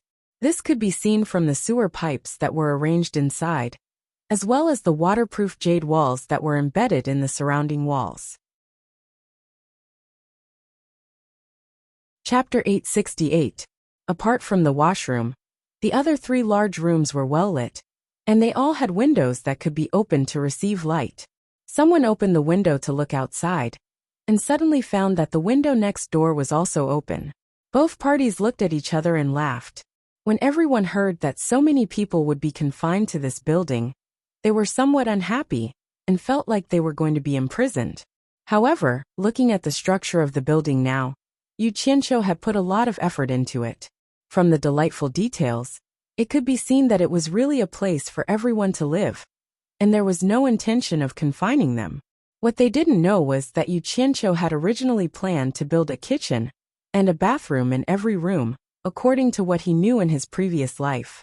However, after thinking about it, with everyone's cultivation, it was completely unnecessary. This was because regardless of whether everyone knew how to cook in their rooms, there was no such thing as gas in this era. If they really moved firewood into their rooms, it would be very funny. In fact, he didn't even plan to build the washroom at the start. However, thinking that humans were already used to dealing with water, it was inevitable that there would be a place to dispose of sewage, so he kept it. If they really wanted to take a bath, there was already an underground space at the bottom of the floor for everyone to bathe in. It was all pure natural mountain spring water. In order to let everyone live comfortably, it could be said that Yu Qianqiu had put in a lot of effort to consider every detail, wanting to do his best to satisfy everyone with the current conditions. Due to the limited time, after everyone booked their rooms, they threw themselves into the matter of recommending the manager and deputy managers of the floor. Absolutely no one was willing to take on such a taxing and unrewarding position. However, there was no helping it. Someone had to do it. After pushing the responsibility around, everyone agreed that only people of virtue and prestige had the qualifications to manage everyone. As a result, those who had relatively higher cultivation and were more famous were unlucky. Under the expectations of the public, they were forcibly given the title of deputy supervisor. Originally, there were also some people living on the 7th floor, but everyone realized that with a lack of people, cleaning was definitely a very unlucky thing. Taking advantage of the fact that before everything was confirmed, they quickly occupied the empty rooms on the 8th floor. Thus, the entire 7th floor was empty. At this point, the lords of the various countries had actually occupied the 13th floor. Not long after, everyone took out a jade archive of the same size and engraved their names on it. Then they stuck it on the horizontal bar by the door. Although the structure of the room was to everyone's liking, it was a pity that there wasn't a single piece of essential furniture. It seemed a little empty. However, Yu Qianqiu had already thought of this point. Due to the differences in personal preferences, he was unable to help them with these things. Hence, he directly threw out 10 million divine-grade spirit stones, letting everyone decide for themselves. Seizing the opportunity that they still had, the group of people flew out from their respective windows and headed straight for the central square of Illusory City, and they naturally intended to purchase without restraint. After he returned, he busied himself in his room and began to arrange the layout that he liked. Half a day later, hundreds of people sat cross-legged in the central conference room on the 21st floor. There were no chairs in this large conference room, but there were a few small conference rooms outside that had those things. 13 floor supervisors who were recommended by the crowd took out a jade archive and handed it over with a bitter expression on their faces. Inside the jade archive was a list of names of the people on each floor and their room locations. Yu Qianqiu looked at these 13 floor supervisors who were recommended by the crowd, and his stomach was filled with joy. As expected, these 13 floor supervisors were people who ranked highly in the cultivation world. Nongzhu, who had come to join in the fun, was one of them. She threw the jade archive at Yu Qianqiu with a displeased expression, which provoked Wei Chuanqiu, who was sitting beside Yu Qianqiu. Wei Chuanqiu stood up and was about to hit Nongzhu, scaring her out of her wits. "It's just a small matter, hee. Don't worry. Bat King Wei, don't be angry." Yu Qianqiu quickly stopped Wei Chuanqiu. Wei Chuanqiu glared at Nongzhu and snorted, "If there's a next time, I'll cut your head off." Nongzhu nodded with a gloomy expression and followed the floor supervisors back to their seats. Yu Qianqiu swept his gaze across the crowd and said, "I'll cut to the chase. I've gathered everyone here today to inform everyone that the World Chamber of Commerce will officially open for business in half a month's time. During this time, we need everyone to make preparations. Sikongju." Present. Sikongju, who was sitting cross-legged in the crowd below, stood up. Yu Qianqiu chuckled and said, "I heard that you're quite knowledgeable about doing business. Come find me later, and we'll discuss the preparations." He then waved his hand, indicating for Sikongju to sit down, and called out, "Mr. Nongzhu." Present. Nongzhu stood up helplessly, regretting coming here. She had to listen to this brat's orders, but she had no choice but to listen. There was still Bat King Wei eyeing her like a tiger watching its prey, and she had no friendship with him at all. If he made a move, he wouldn't show any mercy. Yu Qianqiu smiled and instructed, "During this time, we need to build momentum for the World Chamber of Commerce's opening. From tomorrow onwards, pick 10 people to distribute flyers at the Central Plaza every day for 10 days. Come find me later with Sikongju, and we'll discuss it properly." "Yes." Nongzhu sat down with a head full of fog. She kept muttering in her stomach, What did he mean by distributing flyers? Not only her, but everyone else was also confused. Yu Qianqiu called out again. Hu Changshou. Present. Hu Changshou quickly stood up to receive the order. The smile on Yu Qianqiu's face disappeared, and he said solemnly, "From today onwards, you'll be in charge of the entire World Chamber of Commerce's defense. Every day, assign a certain number of people to be on duty at various key locations to guard the entire building and prevent thieves from sneaking in and causing damage. When you discover any abnormalities, the first thing you need to do is to send out an alarm signal. I've already discussed it with Bat King Wei. Once he receives the alarm signal, Bat King Wei will come out to deal with it. After the meeting, come and find me. We'll discuss and make arrangements for this matter." He stood up again as he spoke, and swept his cold gaze over everyone. Everyone must listen to Hu Changshou's defense arrangements. You're not allowed to defy him. If you're discovered, you'll have to bear the consequences. Hearing this, everyone was a little surprised. Everyone knew that Hu Changshou had a grudge with Yu Qianqiu. They didn't expect that Yu Qianqiu would actually hand over such an important responsibility to Hu Changshou. This was truly beyond everyone's expectations. Hu Changshou himself was also greatly surprised. He cupped his fists and said somewhat excitedly, "Yes, sir." He had commanded many people, but this was the first time he had commanded so many soul formation experts. In fact, appointing Hu Changshou wasn't a means for Yu Qianqiu to win people's hearts, but Hu Changshou was indeed suitable. Back then, among the top 10 experts in the cultivation world, among those who could band together and contend against each other, Hu Changshou was the only one who was still alive. He was definitely a guy who had experienced all kinds of trials, and his ability to deal with all kinds of emergencies was unquestionable.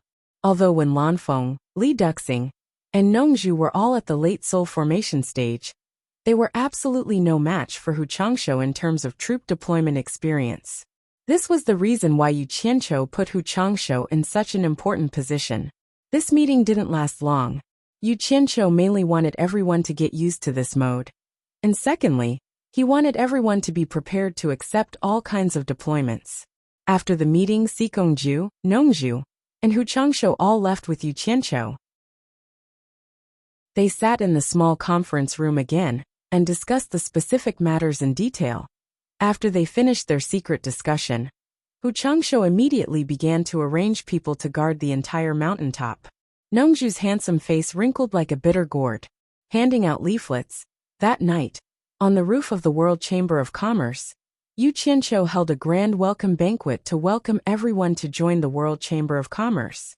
No one knew where he got a lot of barbecue racks, but they were distributed on the roof of the high-rise building. And there was also a unique mellow wine.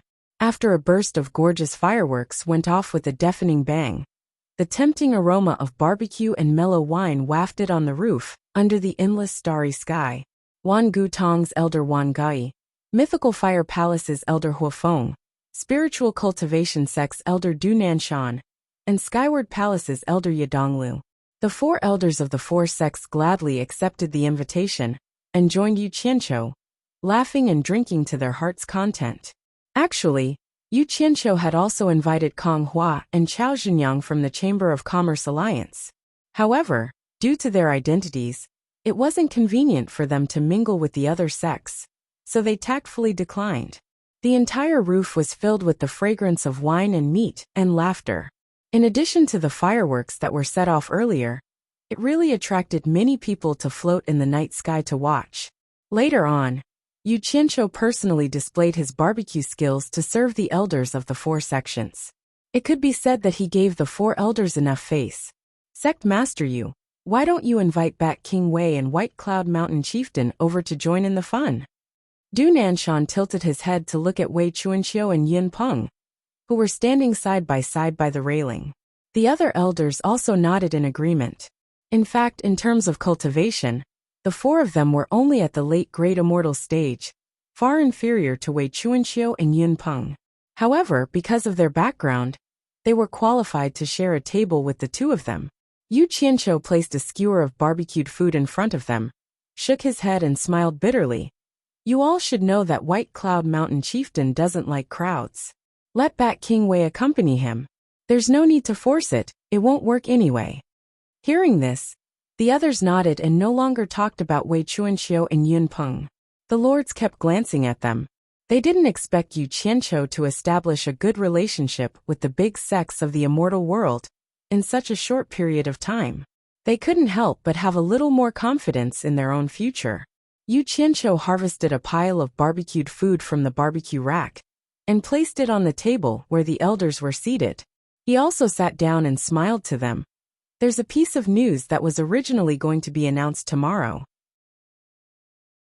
Since the elders have honored me with your presence, I'll disclose it in advance. My World Commerce Alliance is preparing to officially open in half a month. I wonder if the elders have any suggestions or reminders. Chapter 869. The few of them were startled. After looking at each other, they cupped their hands together and said some words of congratulations or auspicious opening. After the pleasantries, Wang Gai asked tentatively, "May I know what kind of business the world commerce will be relying on the opening day?" The other three also looked like they were all ears. Yu Qianqiu knew about this old tradition of the world commerce. Normally, on the opening day of a world commerce, they would bring out a business that could stabilize the scene as their main focus. They would also trade at a price slightly lower than the market price, in order to make business flourish and people flourish. For example, if Skyward Palace opened, it would definitely use immortal pills as its main focus, while Mythical Fire Palace would use refined immortal weapons as its main focus. In short, they had to come up with a business that could withstand the test and not cause panic buying due to the low price, causing them to run out of stock on the opening day. In the immortal realm, this was a very important matter for a world commerce that did business. It had almost become an old rule. If they could withstand the test, it meant that the world commerce's strength and confidence were extraordinary.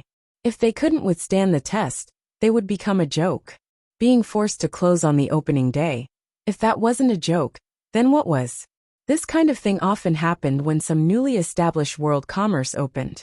Because all kinds of businesses in the immortal realm had already been opened, the latecomers would be suspected of stealing business. Often, the large sects that did business with them would deliberately embarrass the small world commerce on the opening day and make a large purchase, forcing them to close on the opening day. Yu Qianqiu calmly opened his mouth and bit off a mouthful of meat from the iron skewer. He drank a mouthful of wine and swallowed it, then smiled faintly and said, "Elders, what do you think of my world commerce using immortal herbs as the main focus?" Immortal herbs? The few of them were all stunned. In the immortal realm, there were no world commerce or sects that specialized in immortal herbs. These things could only be sold if they were picked. In addition, there was a limit to their growth cycle. Other than a few sects that were proficient in alchemy for generations, they would spend a lot of time growing them. Generally, other than the period after the Divine Ruin realm closed, there were very few situations where they were sold on a large scale. Huafeng laughed heartily and said, "Sect Master Yu really knows how to pick a time." He actually chose to open the shop with immortal herbs right after the Divine Ruin realm closes. This is indeed a good idea. It can greatly reduce the risk of panic buying. You can't say that. Ye Donglu shook his head slowly. Although the immortal world doesn't have any merchant associations or sects that only deal in immortal herbs, and it's unlikely that a sect will try to take you down a notch on that day, Sect Master Yu, I'm afraid you still have to stock up a little more. It's better to be safe than sorry. What if someone deliberately comes to cause trouble? Huafeng looked at Yidonglu and chuckled. Opening with an immortal herb as the main item. If someone wants to buy it wantonly, I think it's most likely your Skyward Palace. Think about it. What your Skyward Palace needs the most are immortal herbs. In addition, on the opening day of the World Chamber of Commerce, they will sell them cheaply. If you don't buy them in bulk now, when will you? The other two also laughed, and Yidonglu said with a bitter smile, I really can't guarantee this, because it's quite possible. If the sect really wants to order a large purchase, I can't stop it.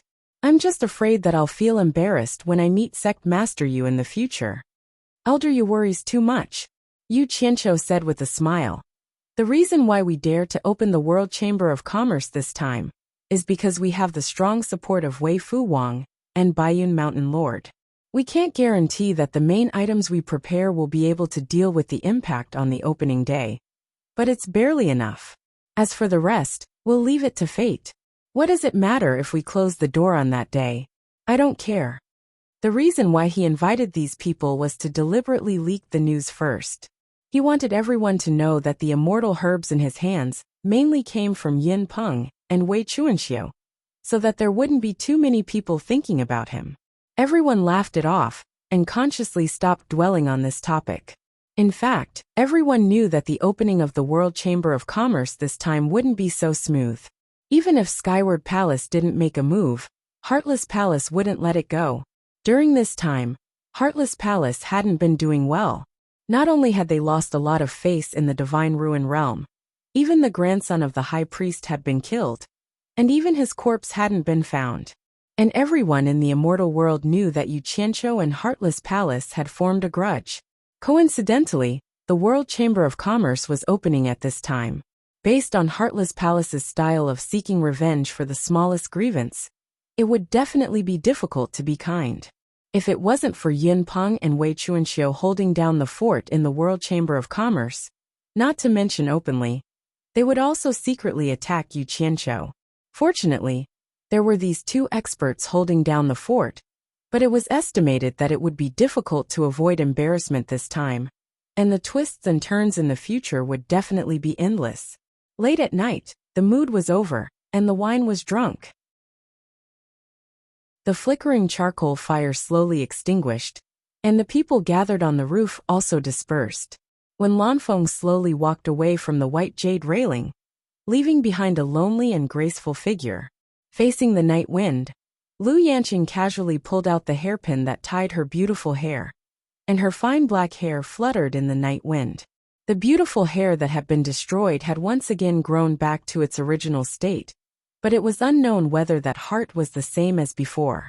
Leaning against the white jade railing, Lu Yanqing slowly turned her head.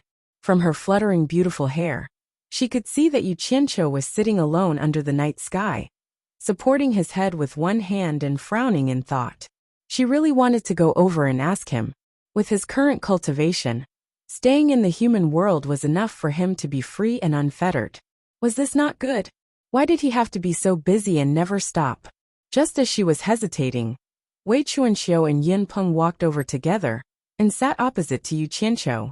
The two of them glanced at Lu Yanqing, and the expressions of the three of them changed. It was obvious that they were talking about something through voice transmission. As Yu Qianqiu shook his head with a faint smile, the three of them ended their conversation. Yu Qianqiu, who was about to get up and leave, saw Lu Yanqing alone, and was slightly startled. Then he nodded and smiled calmly and quickly left. Wei Chuanxiu also followed and left. Lu Yanqing gently bit her lips and inadvertently met Yin Peng's gaze. Yin Peng's eyes flashed with a hint of amazement, and the two of them nodded their heads slightly. Then they turned back to look at the confused night sky. A woman in green was on one side, and a man in white was on the other.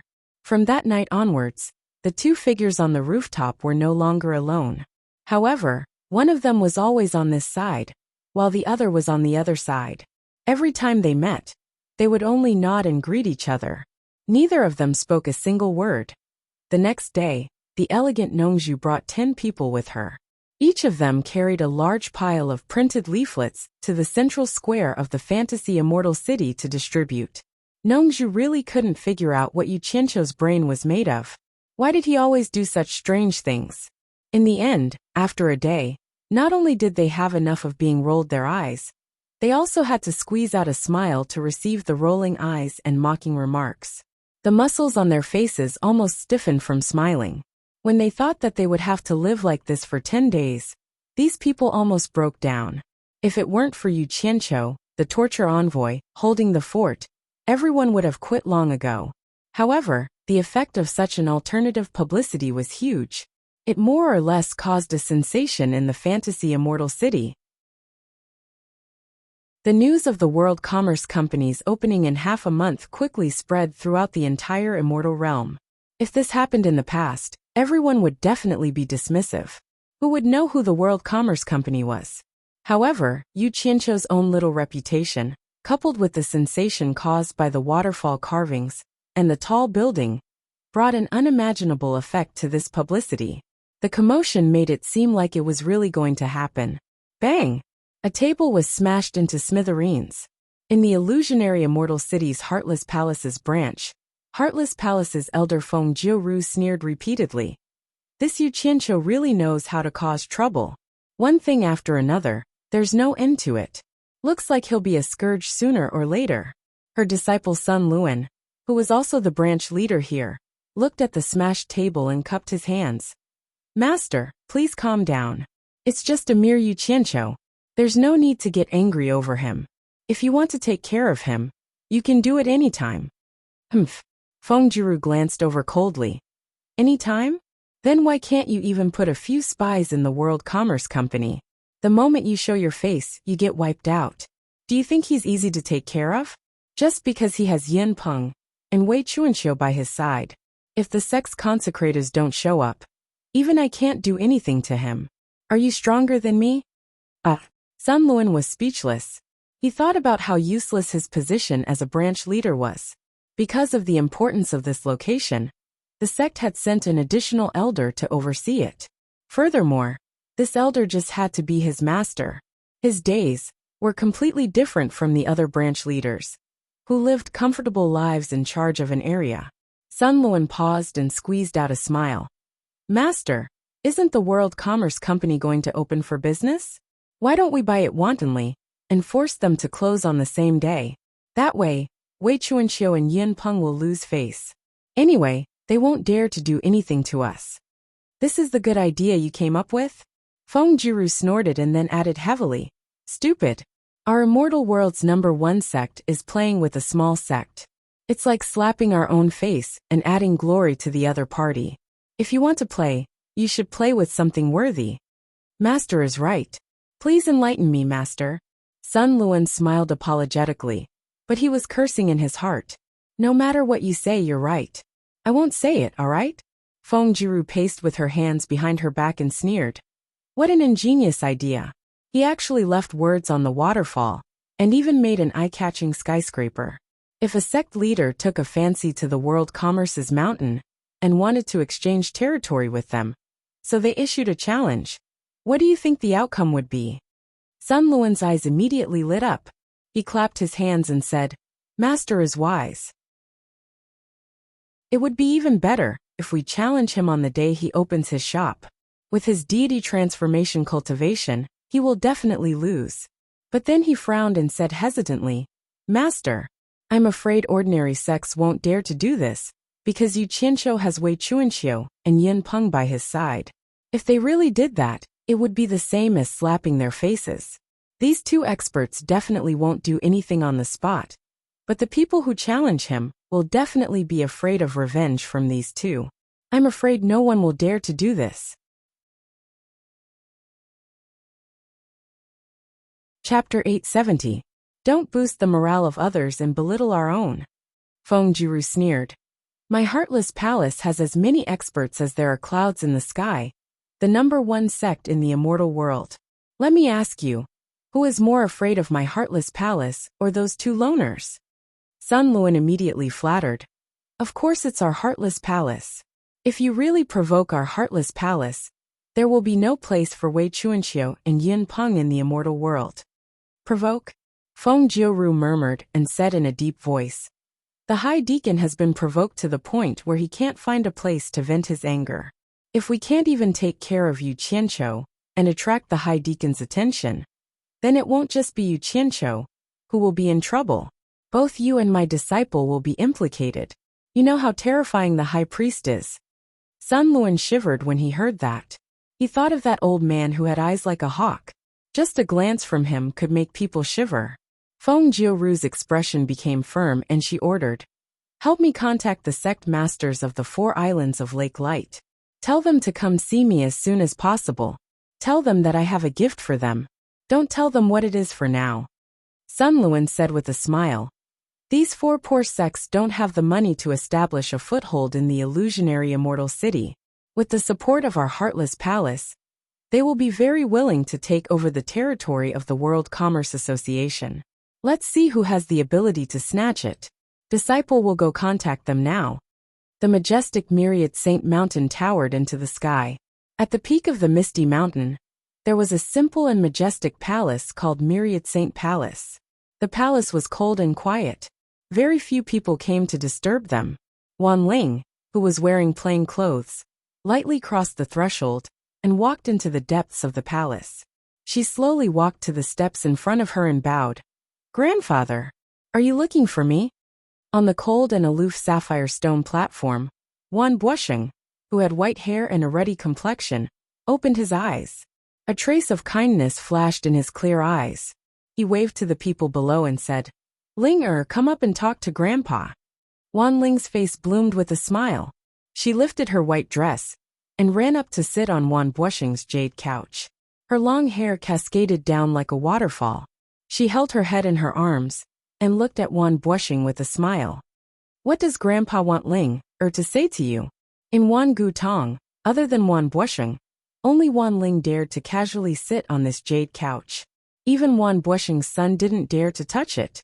It was clear how much Wan Buosheng doted on Wan Ling. Wan Buosheng raised his hand to touch Wan Ling's face and said with a doting expression, "Ling, you really look like your grandmother. Even your temper and character are so similar." Wan Ling grabbed his hand and put it on her face. She smiled innocently and said, "Grandpa misses Grandma again." Wan Buosheng smiled as he pulled his hand back, pinching her nose and shaking it. "Strange girl, always causing trouble for me. Don't pinch my nose." Wan Ling pushed Wan Buosheng's hand away, frowning. "Grandfather, from now on, you are not allowed to pinch my nose." Wan Buosheng was stunned. Seeing the resentment on Wan Ling's face, he burst out laughing. "Still holding a grudge against the person who pinched your nose and made you cry? Grandpa isn't him. How did you implicate Grandpa? Ling was taken advantage of by someone. How can you laugh as a grandfather?" Wan Ling complained. Suddenly, she grabbed Wan Buosheng's arm, gritting her teeth. "Grandfather, help me think of a way to get rid of that Yuqianqiu, okay?" A long sigh sounded in the hall. Wan Buosheng shook his head. Getting rid of a small Yuqianqiu is easy, but that immortal Emperor Jin Tai behind him is not someone grandfather can afford to offend.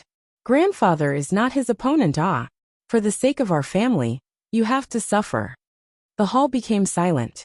After a long time, Wan Ling bit her lips and said, "The immortal emperor has ruled the celestial world for so many years.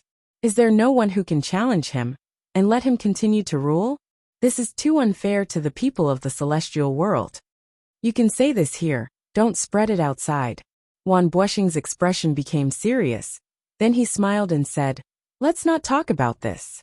What's new in the celestial world recently? Tell me about it." "What's new?" "The entire celestial world is under the pressure of the immortal emperor. So what can happen? At most, it's just some small fights." Wan Ling complained. She seemed to have a lot of resentment towards the high and mighty immortal emperor. Pausing, he continued, "There are a few big events. The great consecrator of Passionless Palace, Juyan Xian, and the head of Xiaoyao Palace, Chai Xiaoyao, caused a ruckus here. Now they are searching for the person who killed their first grandson. Secondly, the great commander of external affairs of the Immortal Palace, Wu Xiong, has taken a fancy to the daughter of a small merchant. They have already set the wedding date. Finally, that guy's World Merchant Association is about to open. Yes, the last matter is the reason why I asked you to come." Wan Buosheng frowned and said, "On the day of the World Merchant Association's opening, you should personally send a congratulatory gift." Wan Ling was startled. She immediately jumped off the jade couch and lost her temper. "I'm not going. I hate seeing that person. Grandfather, if you force me to go, don't blame me if I can't control myself and cause trouble on the day of the World Merchant Association's opening." "Ling, stop messing around." Wan Buosheng floated down from the jade couch. He landed on the ground and stared at the surging sea of clouds outside the door. He slowly said, "Don't think that our Wan Gutong is famous in the celestial world for a while. In reality, it's lonely at the top. The bigger a sect is, the easier it is for us to attract the attention of the immortal palace. This is also why the sect masters of large sects like us don't easily come out. Since we already know that Yu Qianqiu is a secret agent sent by Old Master Jin, we should build a good relationship with him. As the saying goes, it's better to squash enmity than keep it alive. Who knows, maybe one day our Wan Gutong will run into some trouble and need his help. This Yu Qianqiu is so useful, why don't we make use of him? Ling Heir, do you understand grandfather's meaning? Oh, Wan Ling pouted unhappily. I'll listen to you. Seeing that she didn't agree readily, Wan Buosheng smiled and said, Ling Heir, is Grandpa Xian annoyed? If Grandpa Xian is really annoyed, then hurry up and find someone you like to marry. As long as you like him, Grandpa doesn't care about the other party's background. I will support you fully. Otherwise, it's not good for an old lady to stay by Grandpa's side all the time. Wan Ling's face immediately turned red, and a flurry of punches landed on Wan Buosheng's body, complaining, Grandpa hates me and wants to chase me away. Wan Buosheng laughed heartily, and with a wave of his hand, a ray of light shot out from his fingers, directly binding Wan Ling's wrists together. No matter how hard Wan Ling struggled, she couldn't break free. Wan Buosheng clasped his hands behind his back, and with a solemn expression he said, Grandpa isn't joking. I'm asking you now, do you have a man you like? Don't tell Grandpa that you've never liked any man. Grandpa won't believe you. After all, you're a normal woman. The moment these words came out, Wan Ling immediately stopped struggling. Instead, she became a little bashful. Wan Buosheng's eyes lit up and he pretended to be angry. If you don't say it, then Grandpa will decide for you. At that time, don't blame Grandpa for randomly choosing someone to marry. No, Wan Ling hurriedly stopped him. She knew that her grandfather was also a decisive person. Otherwise, he wouldn't have established such a big family business. And it was very likely that he would do as he said. Wan Buosheng snorted coldly. Then tell me honestly, do you have a man you like? Otherwise you know Grandpa's temper. Wan Ling was bashful for a long time, and finally lowered her head and whispered, Yes. Wan Buosheng's eyes lit up, and he said strangely, What kind of talent can make my Linger wait for so many years? Tell Grandpa. As long as my Linger likes someone, Grandpa will help you catch that man even if it's an old man. Don't worry, Grandpa is not pedantic. Even if it's a married man, as long as you like him, Grandpa promises to snatch him for you. There must be a way to make him your man honestly. Tell me, who is it? Who wants to snatch someone's married man? Wan Ling stamped her foot. The redness on her face had already spread to her neck. She buried her head and muttered, Actually, I've only seen him once, and I don't even know where he's from or what his name is. How do you expect me to tell you who he is? Wan Buosheng let out a long oh, and then said strangely, Then it's love at first sight, heavens. To be able to make my family's eccentric Ling, fall in love at first sight. How outstanding must that person be? Don't worry, at most, Grandpa will personally make a move. I'll definitely help you get that man you like. Grandpa. Wan Ling stamped her foot again. The shyness on her face seeped into her bones. Waha. As long as you have someone you like, it'll be easy. As long as you have someone you like, then I can rest easy. You made me think that there was something wrong with you.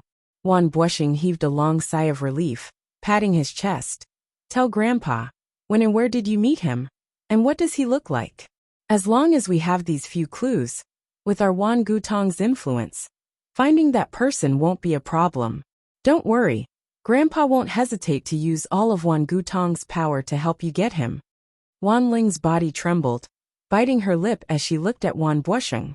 She knew that if Wan Buosheng really gave the order, they would really be able to find that person. Her heart was beating fast as she said in a low voice, That was 1,806 years ago.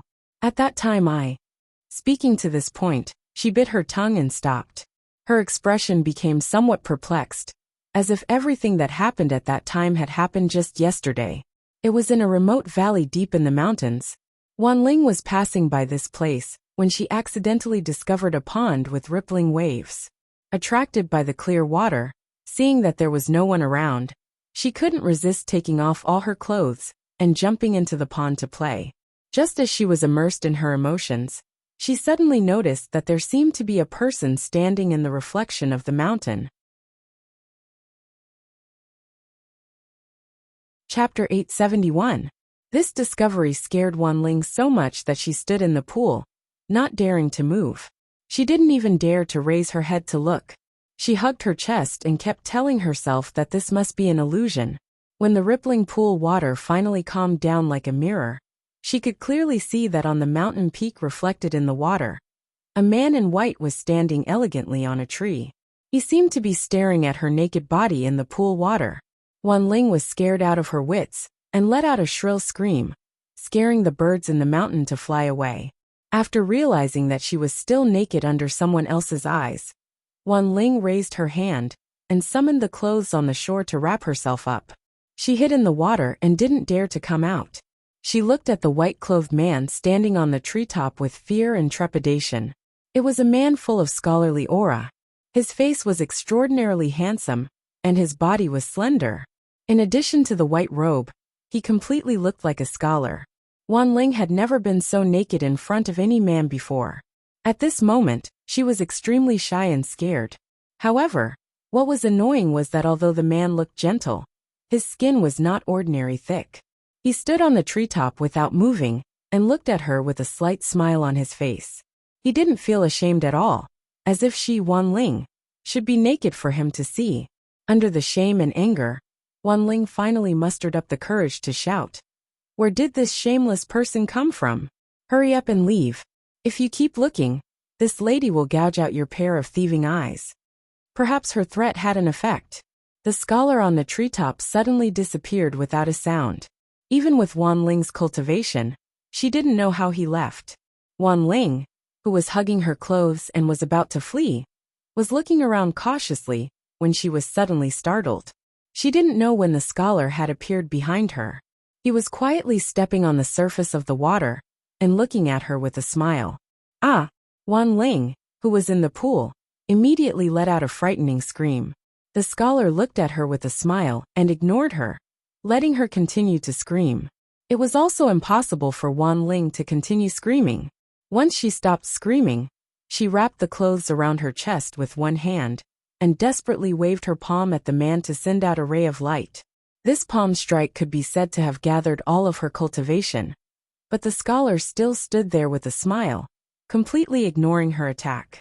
Invisible ripples appeared in the space before him, and Wanling's powerful palm strike was like a clay ox entering the sea. All the power disappeared without a trace, as if nothing had happened at all. Wanling instantly understood that she was not the opponent's opponent at all. She immediately screamed, "Help!" She didn't care anymore. She hugged her clothes and fled quickly. However, something even scarier happened. Wanling clearly saw the scenery around her fly by.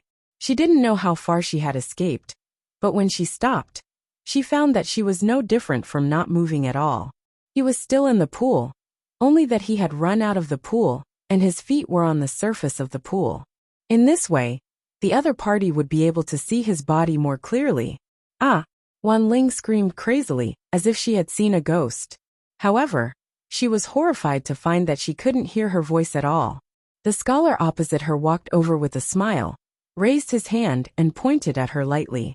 The clothes that wrapped around her body suddenly disappeared inexplicably. What happened next almost made Wanling collapse. She wanted to squat down and hug her arms to cover her body, but she found that she couldn't control her body at all. Her thoughts were very clear, and she didn't realize that her body was being held hostage by an external force. However, she shamelessly stretched out her arms, exposing her chest to the other party. Wanling watched as the other party's slender fingers touched her body. She couldn't close her eyes even if she wanted to. She could feel the other party's cold hands moving around her body, touching her full breasts and perky buttocks one by one. Wanling immediately burst into tears and choked. "Stop. Why are you crying?" The scholar appeared in front of her and gently hooked her chin with his finger.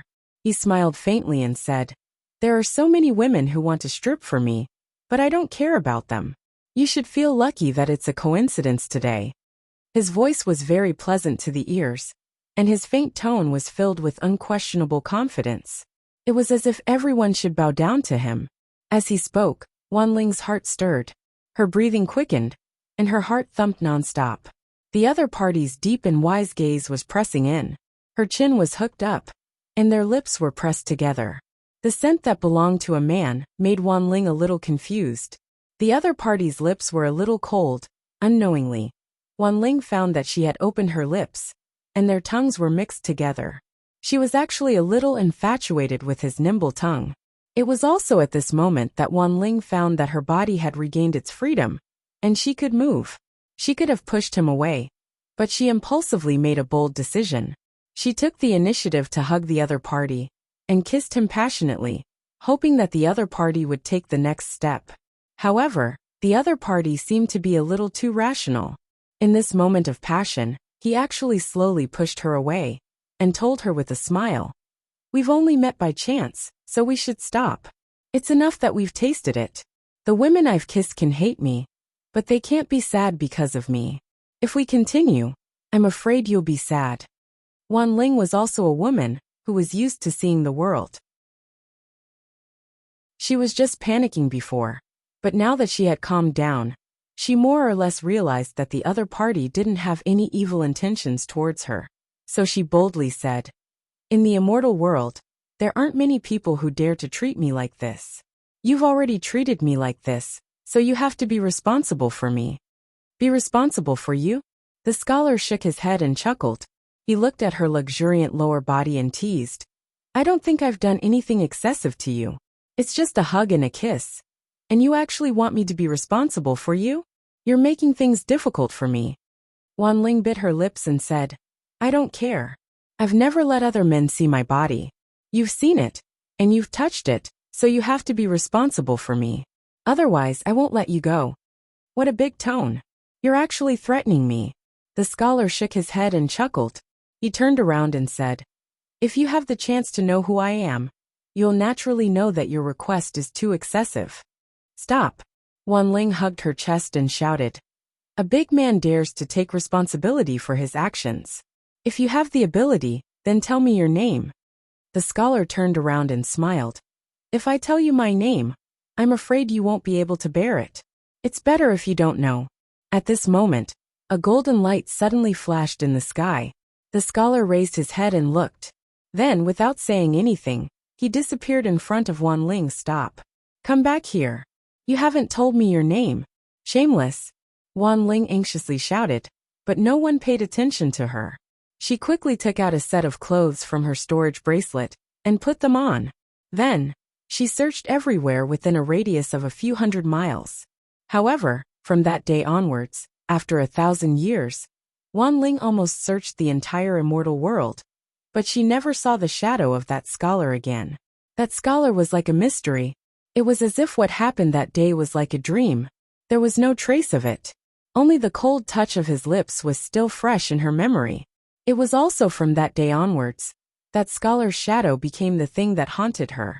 In many dreams, she saw his appearance and woke up with joy. After waking up, there was only emptiness and disappointment. Wan Ling didn't know what was wrong with her. From then on, she didn't like other men. No matter how outstanding the men she met were, she couldn't help but compare them with that scholar. In the end, she found that there was no comparison at all. That scholar gave off a sense of transcendence that those vulgar men couldn't compare with. The difference was too great. In the end, Wan Ling sadly found that other than that scholar, she didn't like any other man. If she hadn't come into contact with such a man, then it would have been fine. However, she just had to meet him. Thus, a standard was set in her heart, and she always used it to measure other men.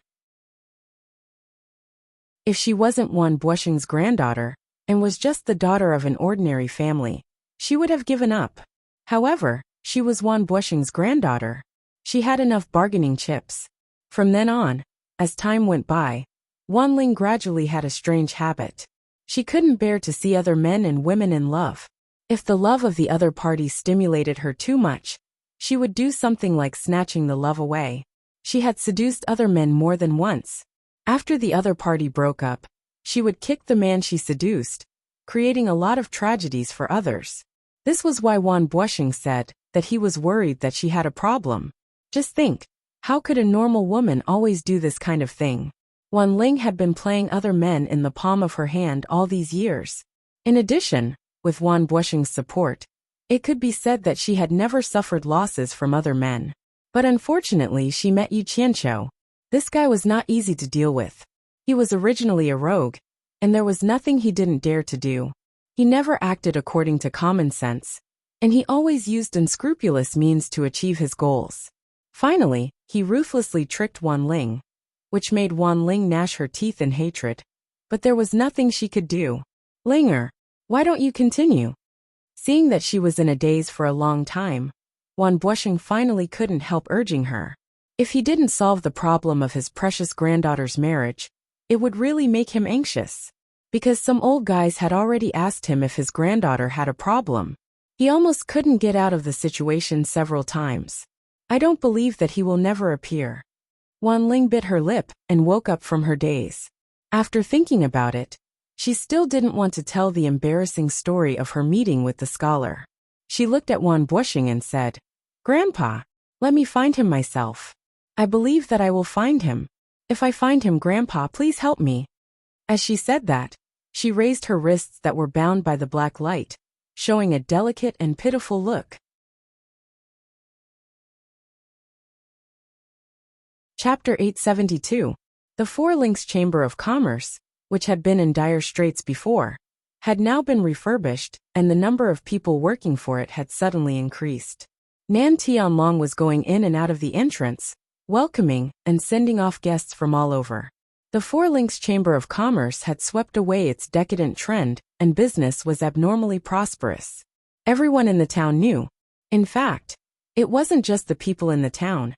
Everyone in the immortal world knew that the Four Links Chamber of Commerce's current situation was all thanks to one person. That was the Grand Commander of the Immortal Palace's external affairs, Wu Xiong. It was precisely because of the engagement between Wu Xiong and Mu Tianjiao that the Four Links Chamber of Commerce had undergone earth-shattering changes. As for the other large Bada Chamber of Commerce in the town, it had already been completely exterminated. Not a single person was left. The uprooting of the Eight Links Chamber of Commerce made the other small chambers of commerce in the town tremble with fear. When the Four Links Chamber of Commerce declined, there were many people who hit them when they were down, so they all moved out to avoid the brunt. At this point, only the Four Links Chamber of Commerce was left in the town. Even so, the town wasn't deserted, but rather flourished because of the Four Links Chamber of Commerce's rapid rise. The vicissitudes of life, the ups and downs, could be seen from this. Mu Bing came out of the main hall with a group of flattering people. After letting Nan Tianlong send off the guests, he turned to look at the backyard. His daughter, who had originally taken over the Chamber of Commerce's affairs, had agreed to the engagement with Wu Xiong's matchmaker. Then, she returned the Chamber of Commerce's affairs to him and rarely left the backyard. Mu Bing had always been apprehensive, vaguely feeling that his daughter didn't like this marriage at all. However, she still forced a smile and agreed to it. Even he couldn't stop it. At this time, Tao Zhong, who had become Mu Bing's trusted aide, walked over with large strides. He chuckled as he walked over and handed over a flyer. "President, the Immortal Palace is really efficient." The flyer that eldest miss wanted to see came in just a few days.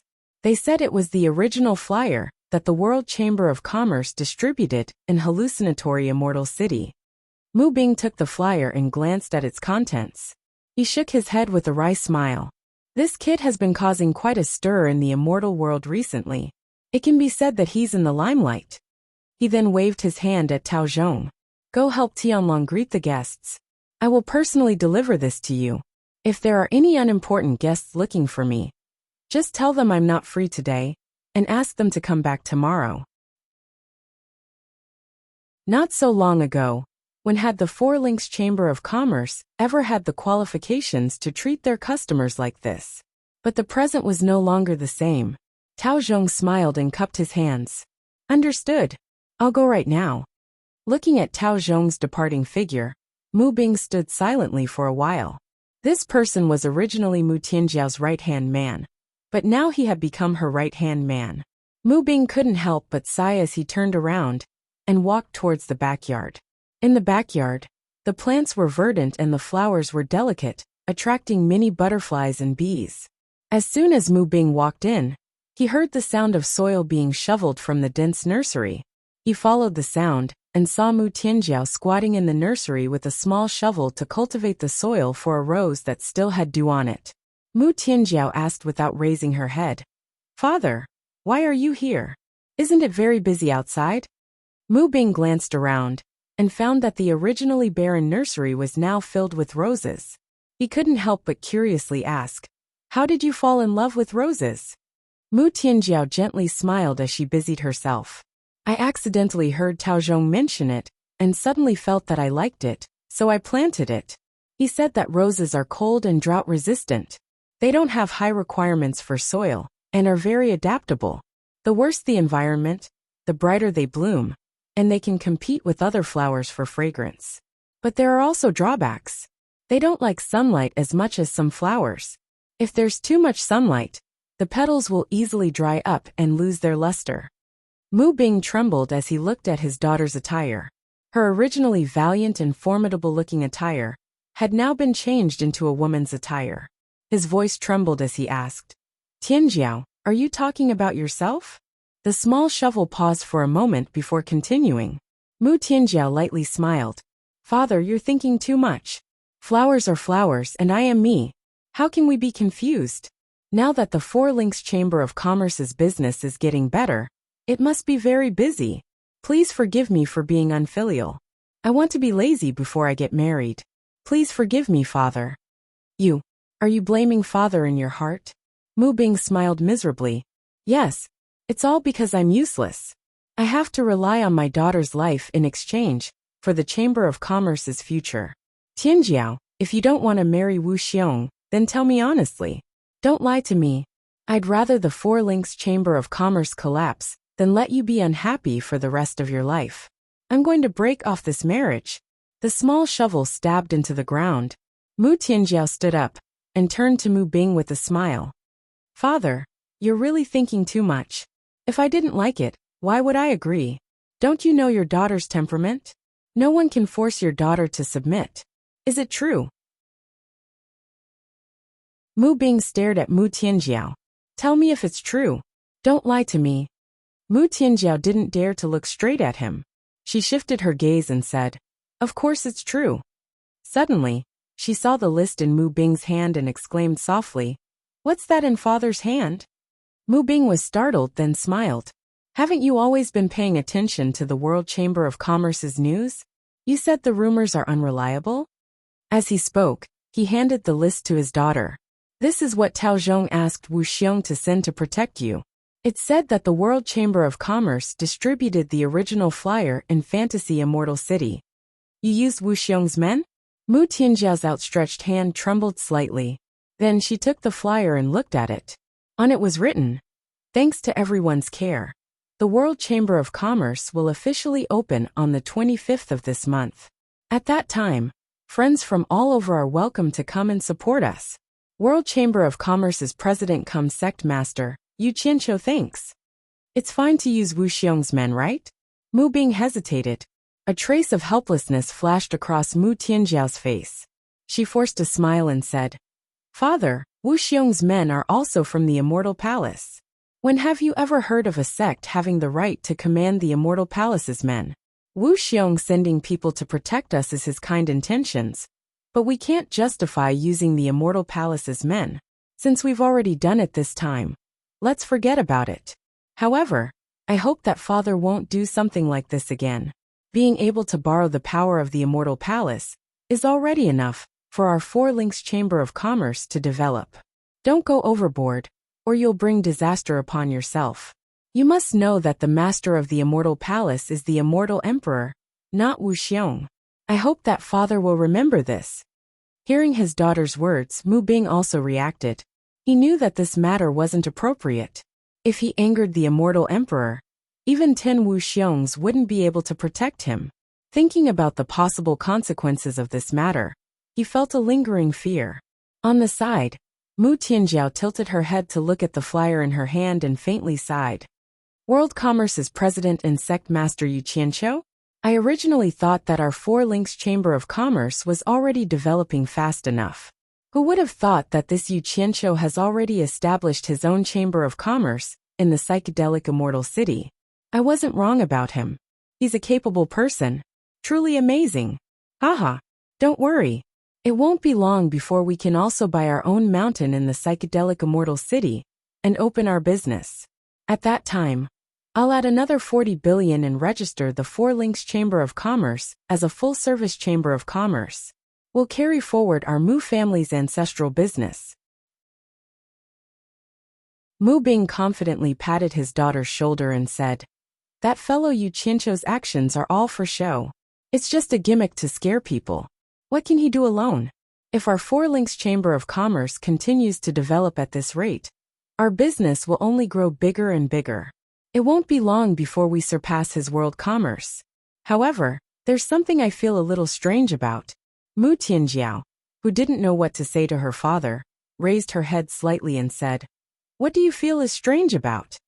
Mu Bing frowned and muttered, "If this Yu Qianqiu can really take out 50 billion, why didn't he establish his Chamber of Commerce earlier?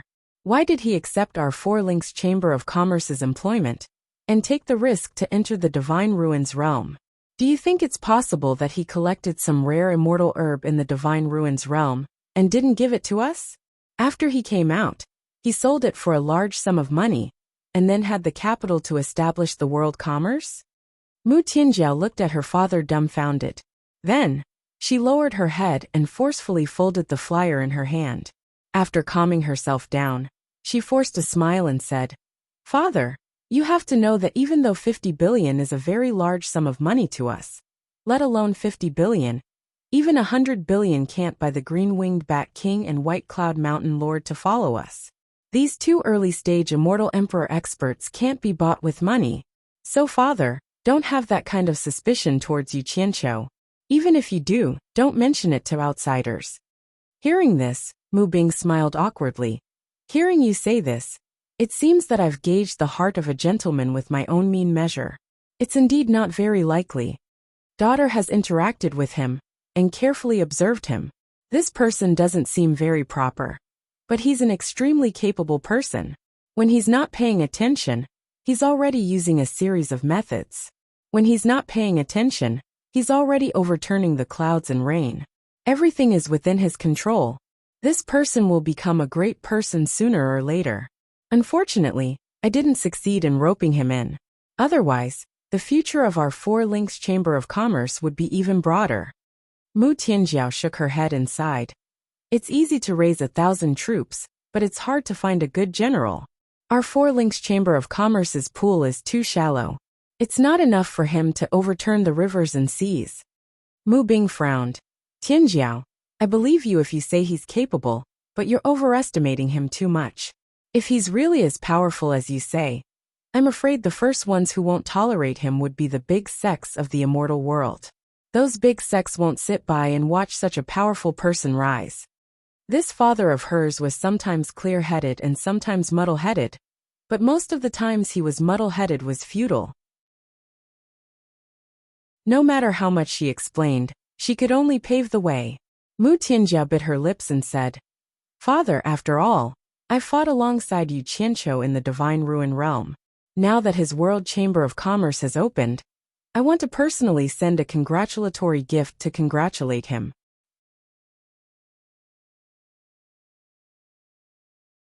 Chapter 873. You're going to personally deliver the gift? Mu Bing's brows furrowed as he tried to persuade her. "You have an extraordinary status now. Many people want to meet you, but they're not qualified.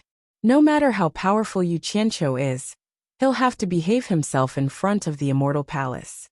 Your future man is the Immortal Palace's External Affairs Commander, Wu Xiong. What right does Yu Qianqiu have for you to personally congratulate him? In my opinion, it's enough for Tao Zhong to make a trip." "Father," Mu Tianjiao shouted. Her eyes suddenly became fierce as she said word by word. "Yu Qianqiu relies on himself. We rely on Wu Xiong. Are you sure we can rely on him for a lifetime?" Mu Bing's expression stiffened. He was stunned for a moment before he said embarrassedly, Don't tell me we still have to rely on you, Qianqiu. It's not a question of who to rely on. Mu Tianjiao's words carried a hint of anger. Isn't it good to have a friend with potential? Isn't it good to have more connections? Do you really want the Four Links Chamber of Commerce to walk a single log bridge while trembling in fear? The atmosphere between father and daughter instantly became a little awkward. Mu Bing didn't dare to look directly at Mu Tianjiao's eyes. He tilted his head and said weakly, "Then it's up to you." No matter how disappointing the other party was, he was still her father. Mu Tianjiao's eyes then softened. She smiled weakly and said, "If I get married, I'm afraid father will be lonely." "Father, you might as well marry a few more wives."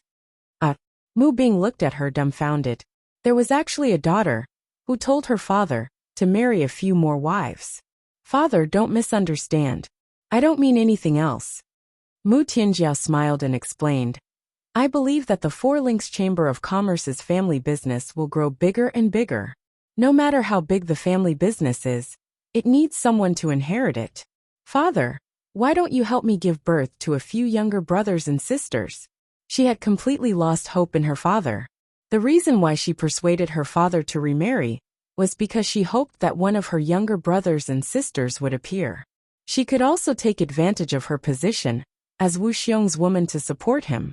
Over and over again, it was to protect and develop the family business. It could be said that she had put in a lot of effort. However, Mu Bing couldn't understand his daughter's painstaking efforts.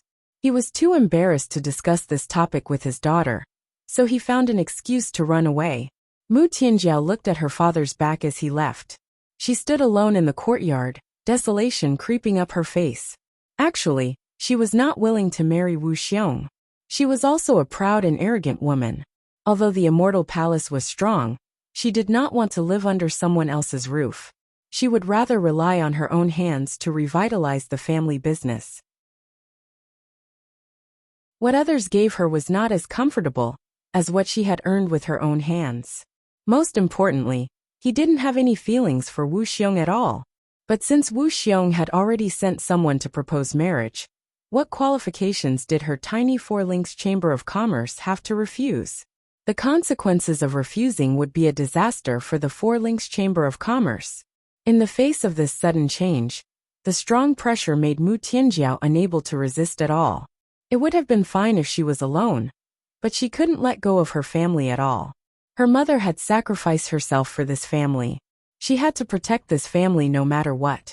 In the end, she could only compromise and sacrifice herself in order to agree to this marriage. Mu Tianjiao flattened the flyer that had been crumpled into a ball in her hand once again.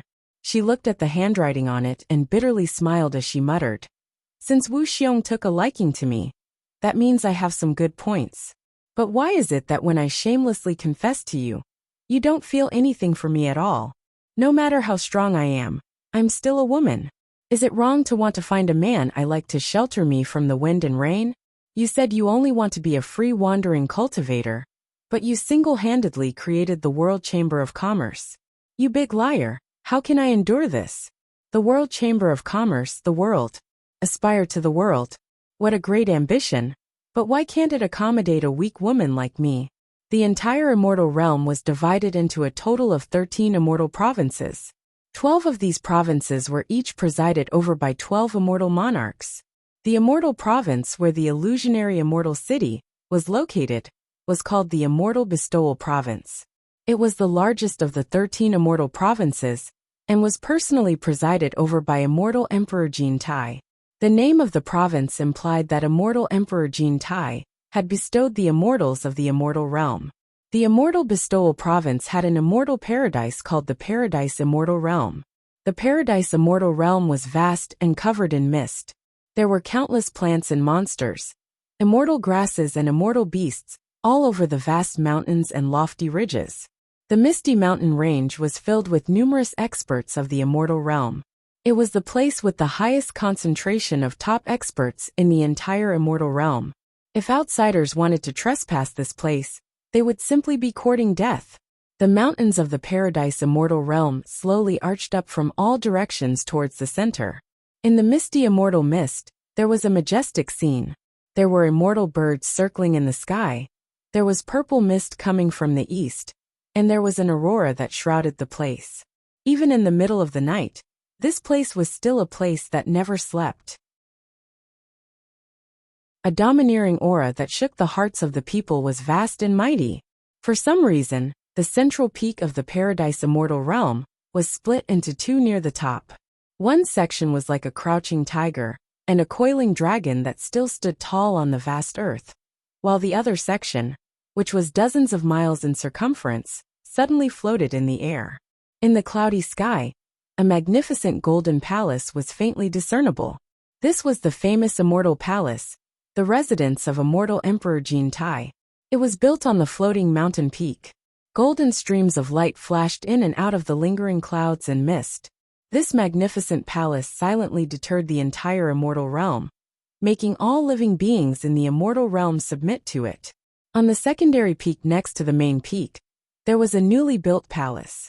Rather than calling it a palace, it was more appropriate to call it a small courtyard. Not a single piece of metal could be seen in the entire courtyard. It was all built with all kinds of jade and jadeite. It was as translucent as an exquisite palace or a crystal palace, extremely beautiful and enchanting. This palace was built under the order of Immortal Emperor Jin Tai in one day. If it weren't for the repeated refusal of the owner of this place, this crystal palace would be even more magnificent and enchanting, and wouldn't look like a small courtyard. The owner of this palace, perhaps it was more appropriate to describe him as a guest, because the owner of this place did not regard himself as the owner of this place. He only regarded himself as a temporary guest. However, what was surprising was that within the walls of such a luxurious crystal palace, there was actually a simple thatched hut. There was intermittent music coming from the thatched hut, and there was a man singing a scary song with a duck-like voice. It was not an ordinary kind of unpleasant song. On the jade steps of the palace gate not far from the thatched hut, stood a dazzling beauty. She was dressed in a snow-white palace dress that wrapped around her graceful figure. Her beauty could topple a city. Her skin was as smooth as cream, her eyes were bright, and her teeth were white. She was dignified and charming, and her temperament was noble and compelling. Her hair was tied up in a bun, and her eyebrows were slightly wrinkled. The beauty in the palace dress slowly walked into the jade pavilion next to the thatched hut. She shouted into the thatched hut, "Brother Crocodile." The music that sounded like an old ox pulling a broken cart stopped. A tall figure in a silver robe with silver hair down to his shoulders walked out of the thatched hut, with a guqin in his arms. He walked happily to the pavilion and sat down, then placed the guqin on the jade table. The former immortal crocodile, now Shuejuan, smiled and said, "Sister Ji Wu, how was my guqin playing? How was my singing?" Ji Wu stared at him with a pair of bright eyes, and was speechless for a long time. She said, "You know I don't like to lie. Your guqin and singing are really not good. It's really unpleasant to listen to. Your little sister feels suffocated listening to it, so I came to stop you. You are really direct." Shuejuan smiled and scratched his head. He said, "In fact, I also know that it's not good, but everything is difficult at the beginning. I will eventually practice. I don't believe that I can't beat that brat." Ji Wu looked around and set up a soundproof enchantment. She sat opposite Shuejuan and looked at the thatched hut. She frowned and said, "Why do you do this? This is clearly a silent protest. In Jin Tai's eyes, it will only make him hate you more, and he will not let you go." Shuejuan looked back at the thatched hut he built and said indifferently, "I have worked for him for many years, but I didn't expect to end up like this. From the day he wanted to kill me, we are even. From now on, I will not take advantage of him. I can live in peace in my own grass nest." Ji Wu smiled bitterly and shook her head. "This is the celestial realm, his world. No one can beat him. Everyone has no choice. Why are you so stubborn? Saving your own life is the most important thing. There are many things that are beyond your control. Why don't you marry him and become his celestial empress?" Shuejuan said with a playful face. "That position is below 1 and above 10,000. Many women in the celestial realm dream of it." Ji Wu frowned and said angrily, "I, Ji Wu, have not reached the point where I have to sell my body for glory. What a joke! What a joke! Sister, don't be angry. After Jun waved her hand again and again, she raised her head and sighed. In fact, you and I are both under house arrest here. It's up to Juntai to kill us. It depends on how long his patience lasts. When he loses his patience and wants to use force, how will you deal with it? I don't really care. I've already died twice. The first time was because I was saved by that stinky brat, and the second time was because you saved me from Kintai's hands. I can't repay you for saving my life twice. Now we can only take it one step at a time. Jiwoo shook her head and did not want to talk about such a heavy topic. Her eyes fell on the guqin on the table. She said strangely, Brother E is in a good mood. Why do you want to play the guqin and sing? Is it to vent? Vent my ass. I think of that brat. Since I got out of the human world, I have the most fun with that brat. Ishuejuan touched the strings of the guqin and said, Don't be fooled by that brat. In fact, his music is unparalleled. No one in the world can beat him. Don't judge a book by its cover. Jiwoo hesitated. Do you still suspect that the Yu Qianqiu who founded the World Chamber of Commerce in the Celestial Realm is the same Yu Qianqiu in the human world? Ishuejuan rolled his eyes and said, What doubt? I am sure it is that guy. Besides him, I can't think of any other Yu Qianqiu who would mess around like this.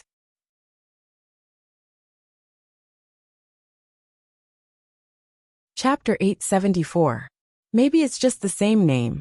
Besides, establishing a chamber of commerce is not fooling around. It only shows that this person is ambitious. Jiwoo didn't agree and said, Plus you also know that it's impossible for that world to come to the immortal realm with the power of a deified spirit. He shouldn't be Yu Qianqiu. Why not? Ishuejuan counted with his fingers. First, the name Yu Qianqiu is too rare. The probability of them sharing the same name is too low. Secondly, the two of them just so happen to be at the deity transformation stage. Only that guy would dare to establish a chamber of commerce with a deity transformation stage cultivation. Third, don't be fooled by his soul formation cultivation. In fact, both of them are extraordinary. It is entirely possible for them to come to the immortal realm. Master and disciple? Have you met his master? Hearing him praise the master and disciple, Jiwoo couldn't help but ask, Who is his master? Ishuejuan was in a dilemma. Should he answer or not? His reaction made Jiwoo even more curious. A trace of craftiness flashed through her bright eyes as she said, Is it not convenient to reveal it to a girl? If it's inconvenient, then don't say it. Ishuejuan was embarrassed to hide it. After all, she saved his life. He hesitated and said, It's not that I don't want to tell you, but I'm afraid you will be angry. Angry? Jiwoo suddenly giggled and said, Do you think we have the right to be angry when we are imprisoned in this place? Brother E doesn't understand me. I'm not a narrow-minded person. I don't need to be angry about everything. If there is anyone I can't forgive, it is Yi Zhao's disciple slaying Luo. I didn't expect them to return to the immortal realm. Don't let me leave this place. Once I leave, I will not let any of them go. Jiwoo stared at Ishuejuan sharply. Don't tell me that Yu Qianqiu's master is slaying Luo. If that's the case, then I'm sorry, brother Ishuejuan. I will not let Yu Qianqiu go either.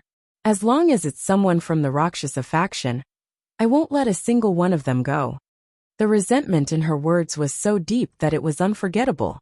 It could be seen that the sneak attack by the Rakshasa and the others when she was heavily injured had indeed hurt her heart.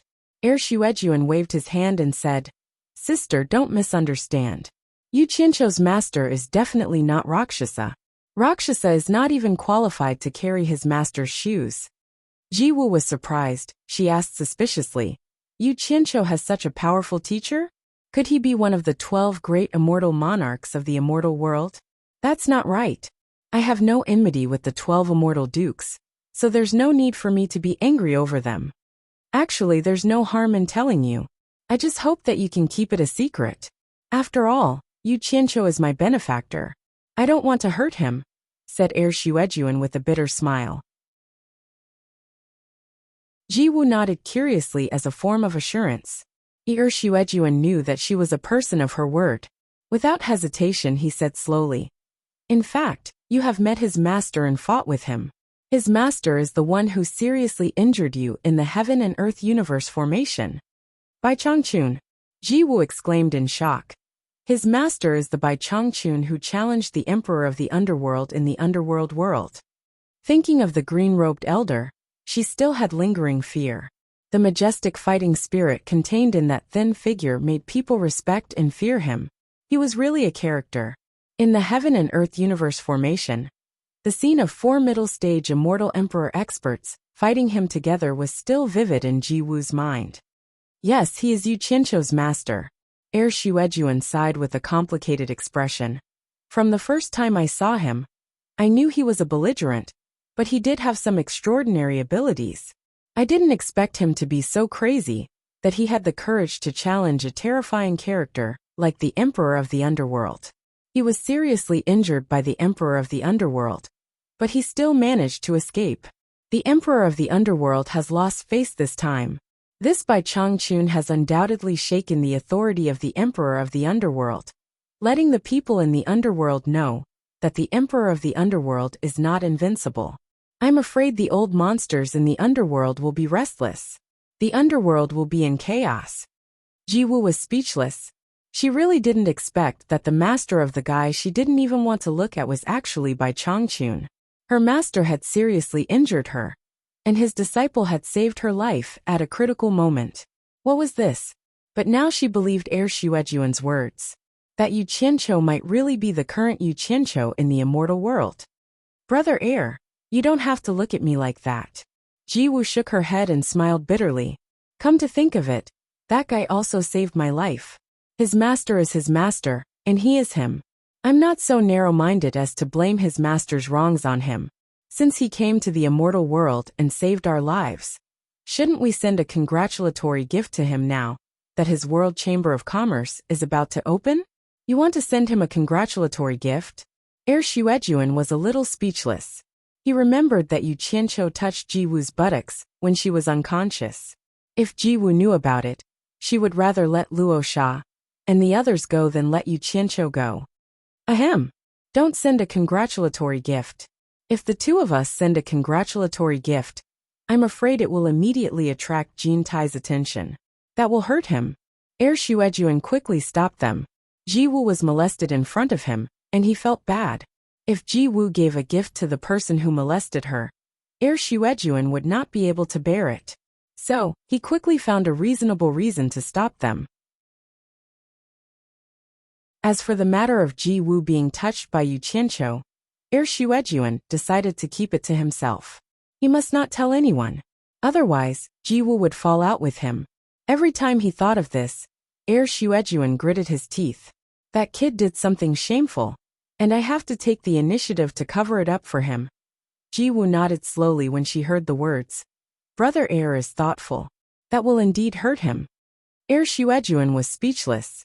He picked up the guqin on the table, and his radish-like fingers plucked the strings, making a sound like an old cow pulling a broken cart. He wailed like a ghost and howled like a wolf to cover up his inner embarrassment.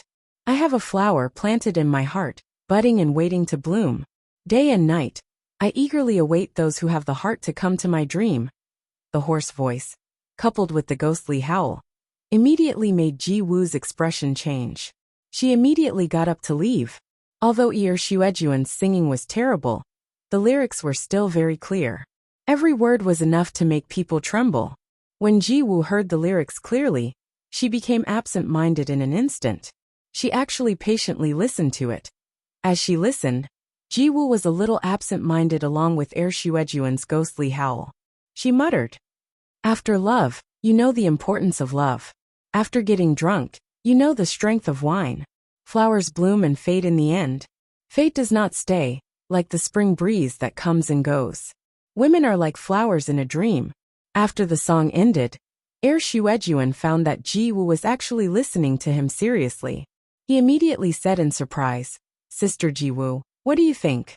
Did I make a lot of progress this time? Ji Wu came back to her senses when she heard the words. Her jade-like hand touched her forehead, and she said weakly, It's very unpleasant to listen to, but... Hearing the first two sentences, Heir Xuejuan suddenly became depressed. However, when he heard the word but, he suddenly became energetic again. His eyes lit up, and he asked, "But what?" "I'm listening, and I'm willing to listen to your advice." Ji-woo smiled faintly, looking at him up and down with some admiration. She showed an incredulous expression and said, "Although the song is unpleasant, I really can't see it. I didn't expect Brother Air to be a person who is rough but delicate. You can actually write such beautiful lyrics. It's really profound. Those who don't understand the heart of women can't write it. I was deeply immersed in it just now. I really like it. I'm ashamed to say that I have underestimated Brother Air." "Then you think too highly of me now." Air Shuejuan was dumbfounded on the spot. His mouth twitched 3 times, and he asked dryly, "Is there nothing good about the song I sang except the lyrics?" This, Ji-woo looked at him, and she couldn't bear to say too much to provoke him, so she euphemistically said, "Everyone's appreciation ability is different, and my appreciation ability is indeed limited. Maybe many people will like Brother Crocodile's rough and forthright singing, but there is no doubt that I really like the lyrics written by Brother Crocodile." Hearing this evaluation, Air Shuejuan almost burst into tears. These words were too embarrassing. He thought he was right. His lips trembled and he said, I wrote the lyrics. I didn't write the lyrics at all. It was Yu Qianqiu, that bastard, who had nothing better to do. I just borrowed it." As he said that, he raised his arms and shouted, "Oh my God! I have no face to see anyone. I'm ashamed. I won't do such a shameful thing anymore." Then, with a slap, the strings of the zither broke, and the zither was completely destroyed. Although Immortal Crocodile had always treated Ji-woo as a younger sister, she was still a beautiful woman. It was really shameful to be so shamelessly embarrassed in front of a beautiful woman. After smashing the zither, he covered his face with both hands and scolded himself.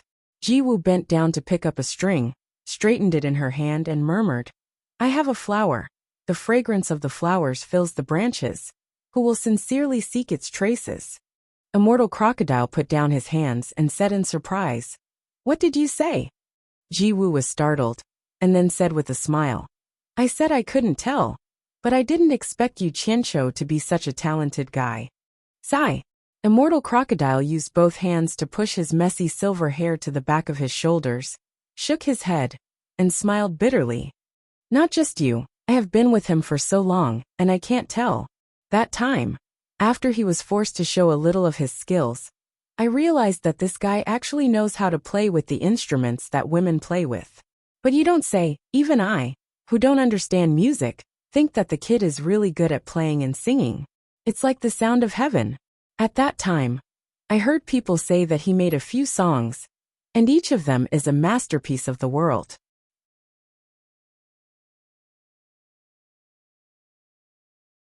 Chapter 875. The song is the masterpiece of the human world. Ji-woo smiled faintly. "Brother E really thinks highly of your little brother. Is it as exaggerated as you say?" Yi Shuejuan waved his hand disapprovingly.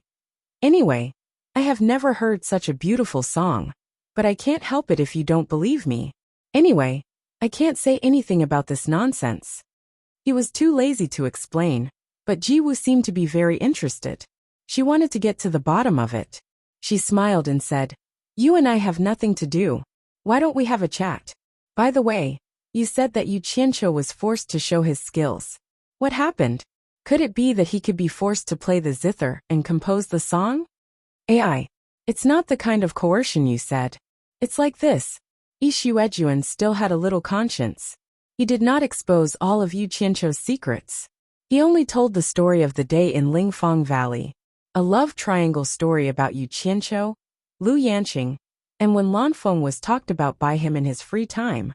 After listening to the story, Ji-woo understood the composition of the song. However, women seemed to be more interested in love stories. This was a common problem for women.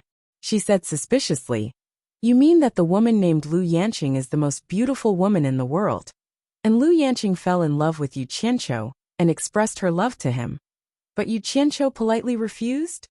Speaking of this, Yi Shuejuan suddenly slapped his thigh and laughed. He shook his head and said, "In fact, Lu Yanqing is really beautiful. She is not much inferior to you. In my opinion, she is just not as good as you in temperament. However, such a delicate beauty mustered up the courage to take the initiative to express her love. But she was rejected by that guy in such a straightforward way. Thinking about it, it's amazing. Ji-woo's eyes flickered and said, straightforward way? What way? Yu Shuejuan smirked and said, that kid said that I'm a rough guy, and I'm more interested in the topic of having sex with women. I don't like the topic of flirting. You should talk to someone who understands. That brat patted his buttocks and left after he finished speaking. He really made us men proud, haha. He's more interested in the topic of going to bed with a woman. This brat is really a man among men. Halfway through his laughter, he suddenly couldn't laugh anymore. Only then did he realize that the person sitting opposite him was also a woman. He quickly cupped his hands in apology and said, Sister, please don't blame me. I'm also a boorish man. Ji-woo's face was flushed, and she looked even more beautiful. She said mercilessly, no man is good. I thought he was talented, but he's just a scum. Lee Shuejun nodded and said, yes, yes, yes. How can that guy be called refined? It's best to describe him as scum. I've always disliked this guy. Scum, he's definitely scum. He's not a good person.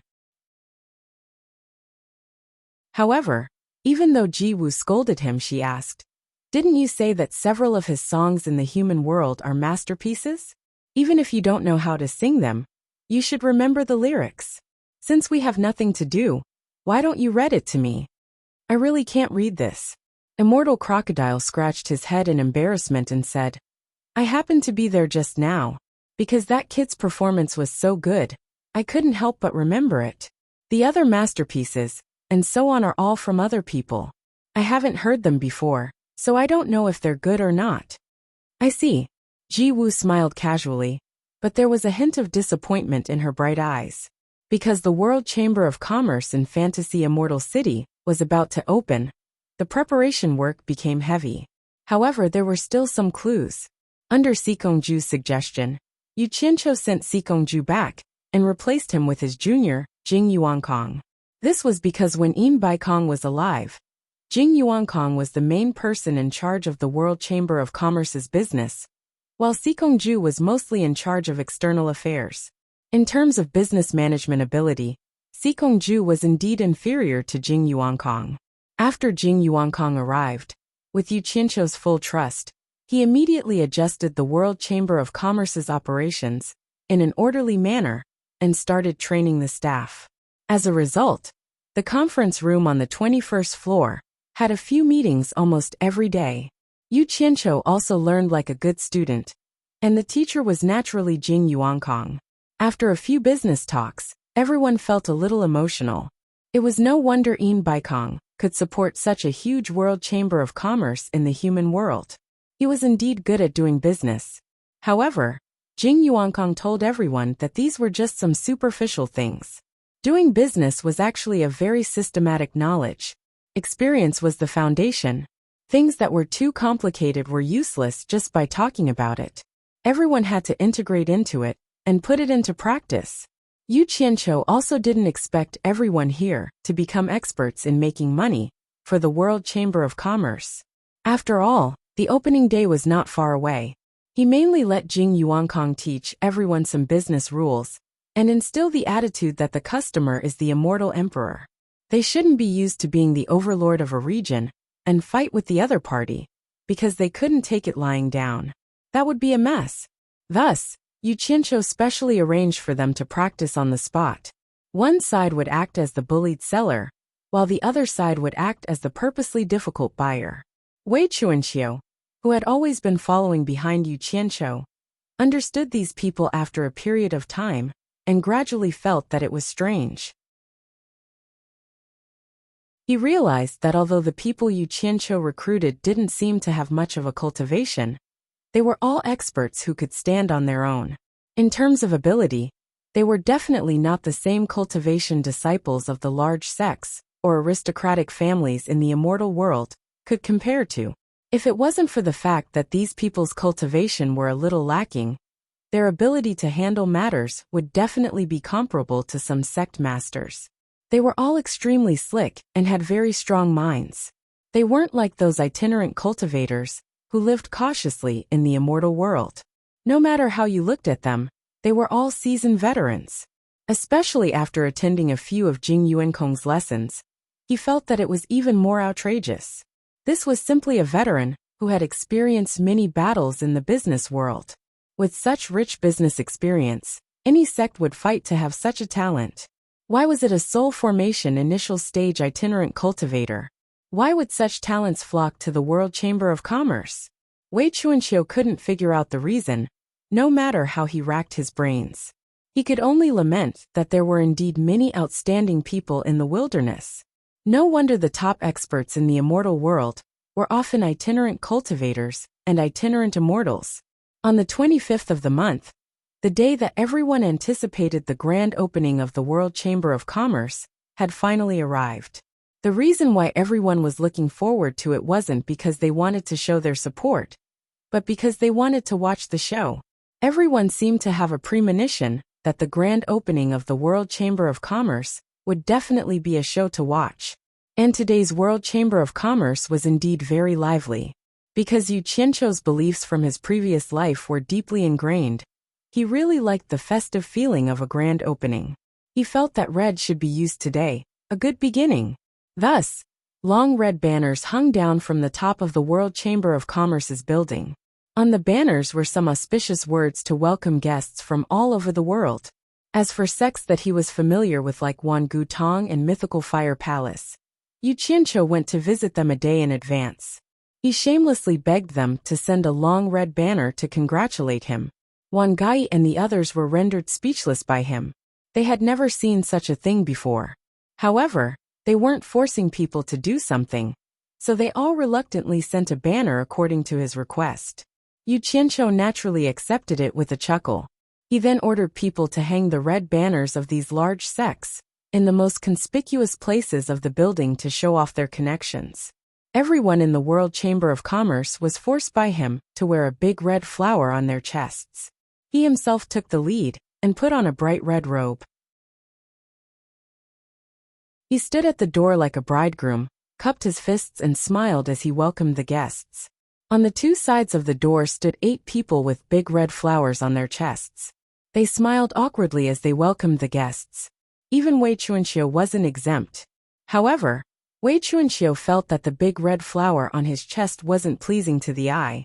He might as well put it on his back. The group of people couldn't understand. Was there any meaning in doing such a vulgar thing? Of course, there were also people who didn't wear big red flowers. They stood alone on the roof and silently watched Yin Peng below. He wasn't a member of the World Chamber of Commerce, so Yu Qianqiu couldn't force him. But then again, it did give people a very festive feeling. One look, and you could tell that the World Chamber of Commerce was holding a joyous event. Not only that, the Wan Gutong sect, Lifefire Palace, Spirit Cultivation Sect, and Skyward Palace's red banners also caused the spectators to feel a sense of awe and respect. These 4 great sects were willing to hang out their banners to show their support, regardless of whether Yu Qianqiu had a deep relationship with them or not. In the eyes of the spectators, even if their relationship wasn't that deep, it didn't matter. But what most people didn't know was that these 4 banners were obtained by Yu Qianqiu shamelessly. Please, please, please, please come in. Yu Qianqiu's face was a little dark as he squeezed out a smile and invited a guy he didn't know into the building. Even though he had decorated the opening ceremony to be very festive, there didn't seem to be many people coming in to support him. The number of people that went in wasn't even as many as the people he had set out to receive. But what made people's hair stand on end was that the people watching the show were densely packed in the air. Yu Qianqiu, who had been suppressing a bellyful of anger, really wanted to use his violet flame flying sword to send out 10,000 swords at the same time, knocking down all the spectators and dragging them in. However, thinking was just thinking about it, so he could only comfort himself that this was just the beginning. The main character should still be behind. Whispers and laughter filled the air. Wei Chuanqiu walked out of the door with a big red flower on his back. He stared coldly at the people in the air who were laughing at him. The deterrence of an expert was still there. Under Wei Chuanqiu's threatening gaze, all of them shut up. After waiting for a while, Yu Qianqiu, who was wearing a festive red robe, also slowly walked out. He coldly looked around. He also felt that something was wrong. The few guests that went in couldn't even compare to him in cultivation, and probably couldn't afford to buy anything. Wan Gai and the other 3 families should have come to support him, but none of them came. This matter was very strange. You're tuning in to the Li Mei's Sword of Destiny YouTube channel. We're so grateful for your support. And don't forget to subscribe to join us on this incredible journey through captivating stories. Your generosity through donations truly makes a world of difference, as it's the primary source of revenue that allows me to expand and enhance this channel for you.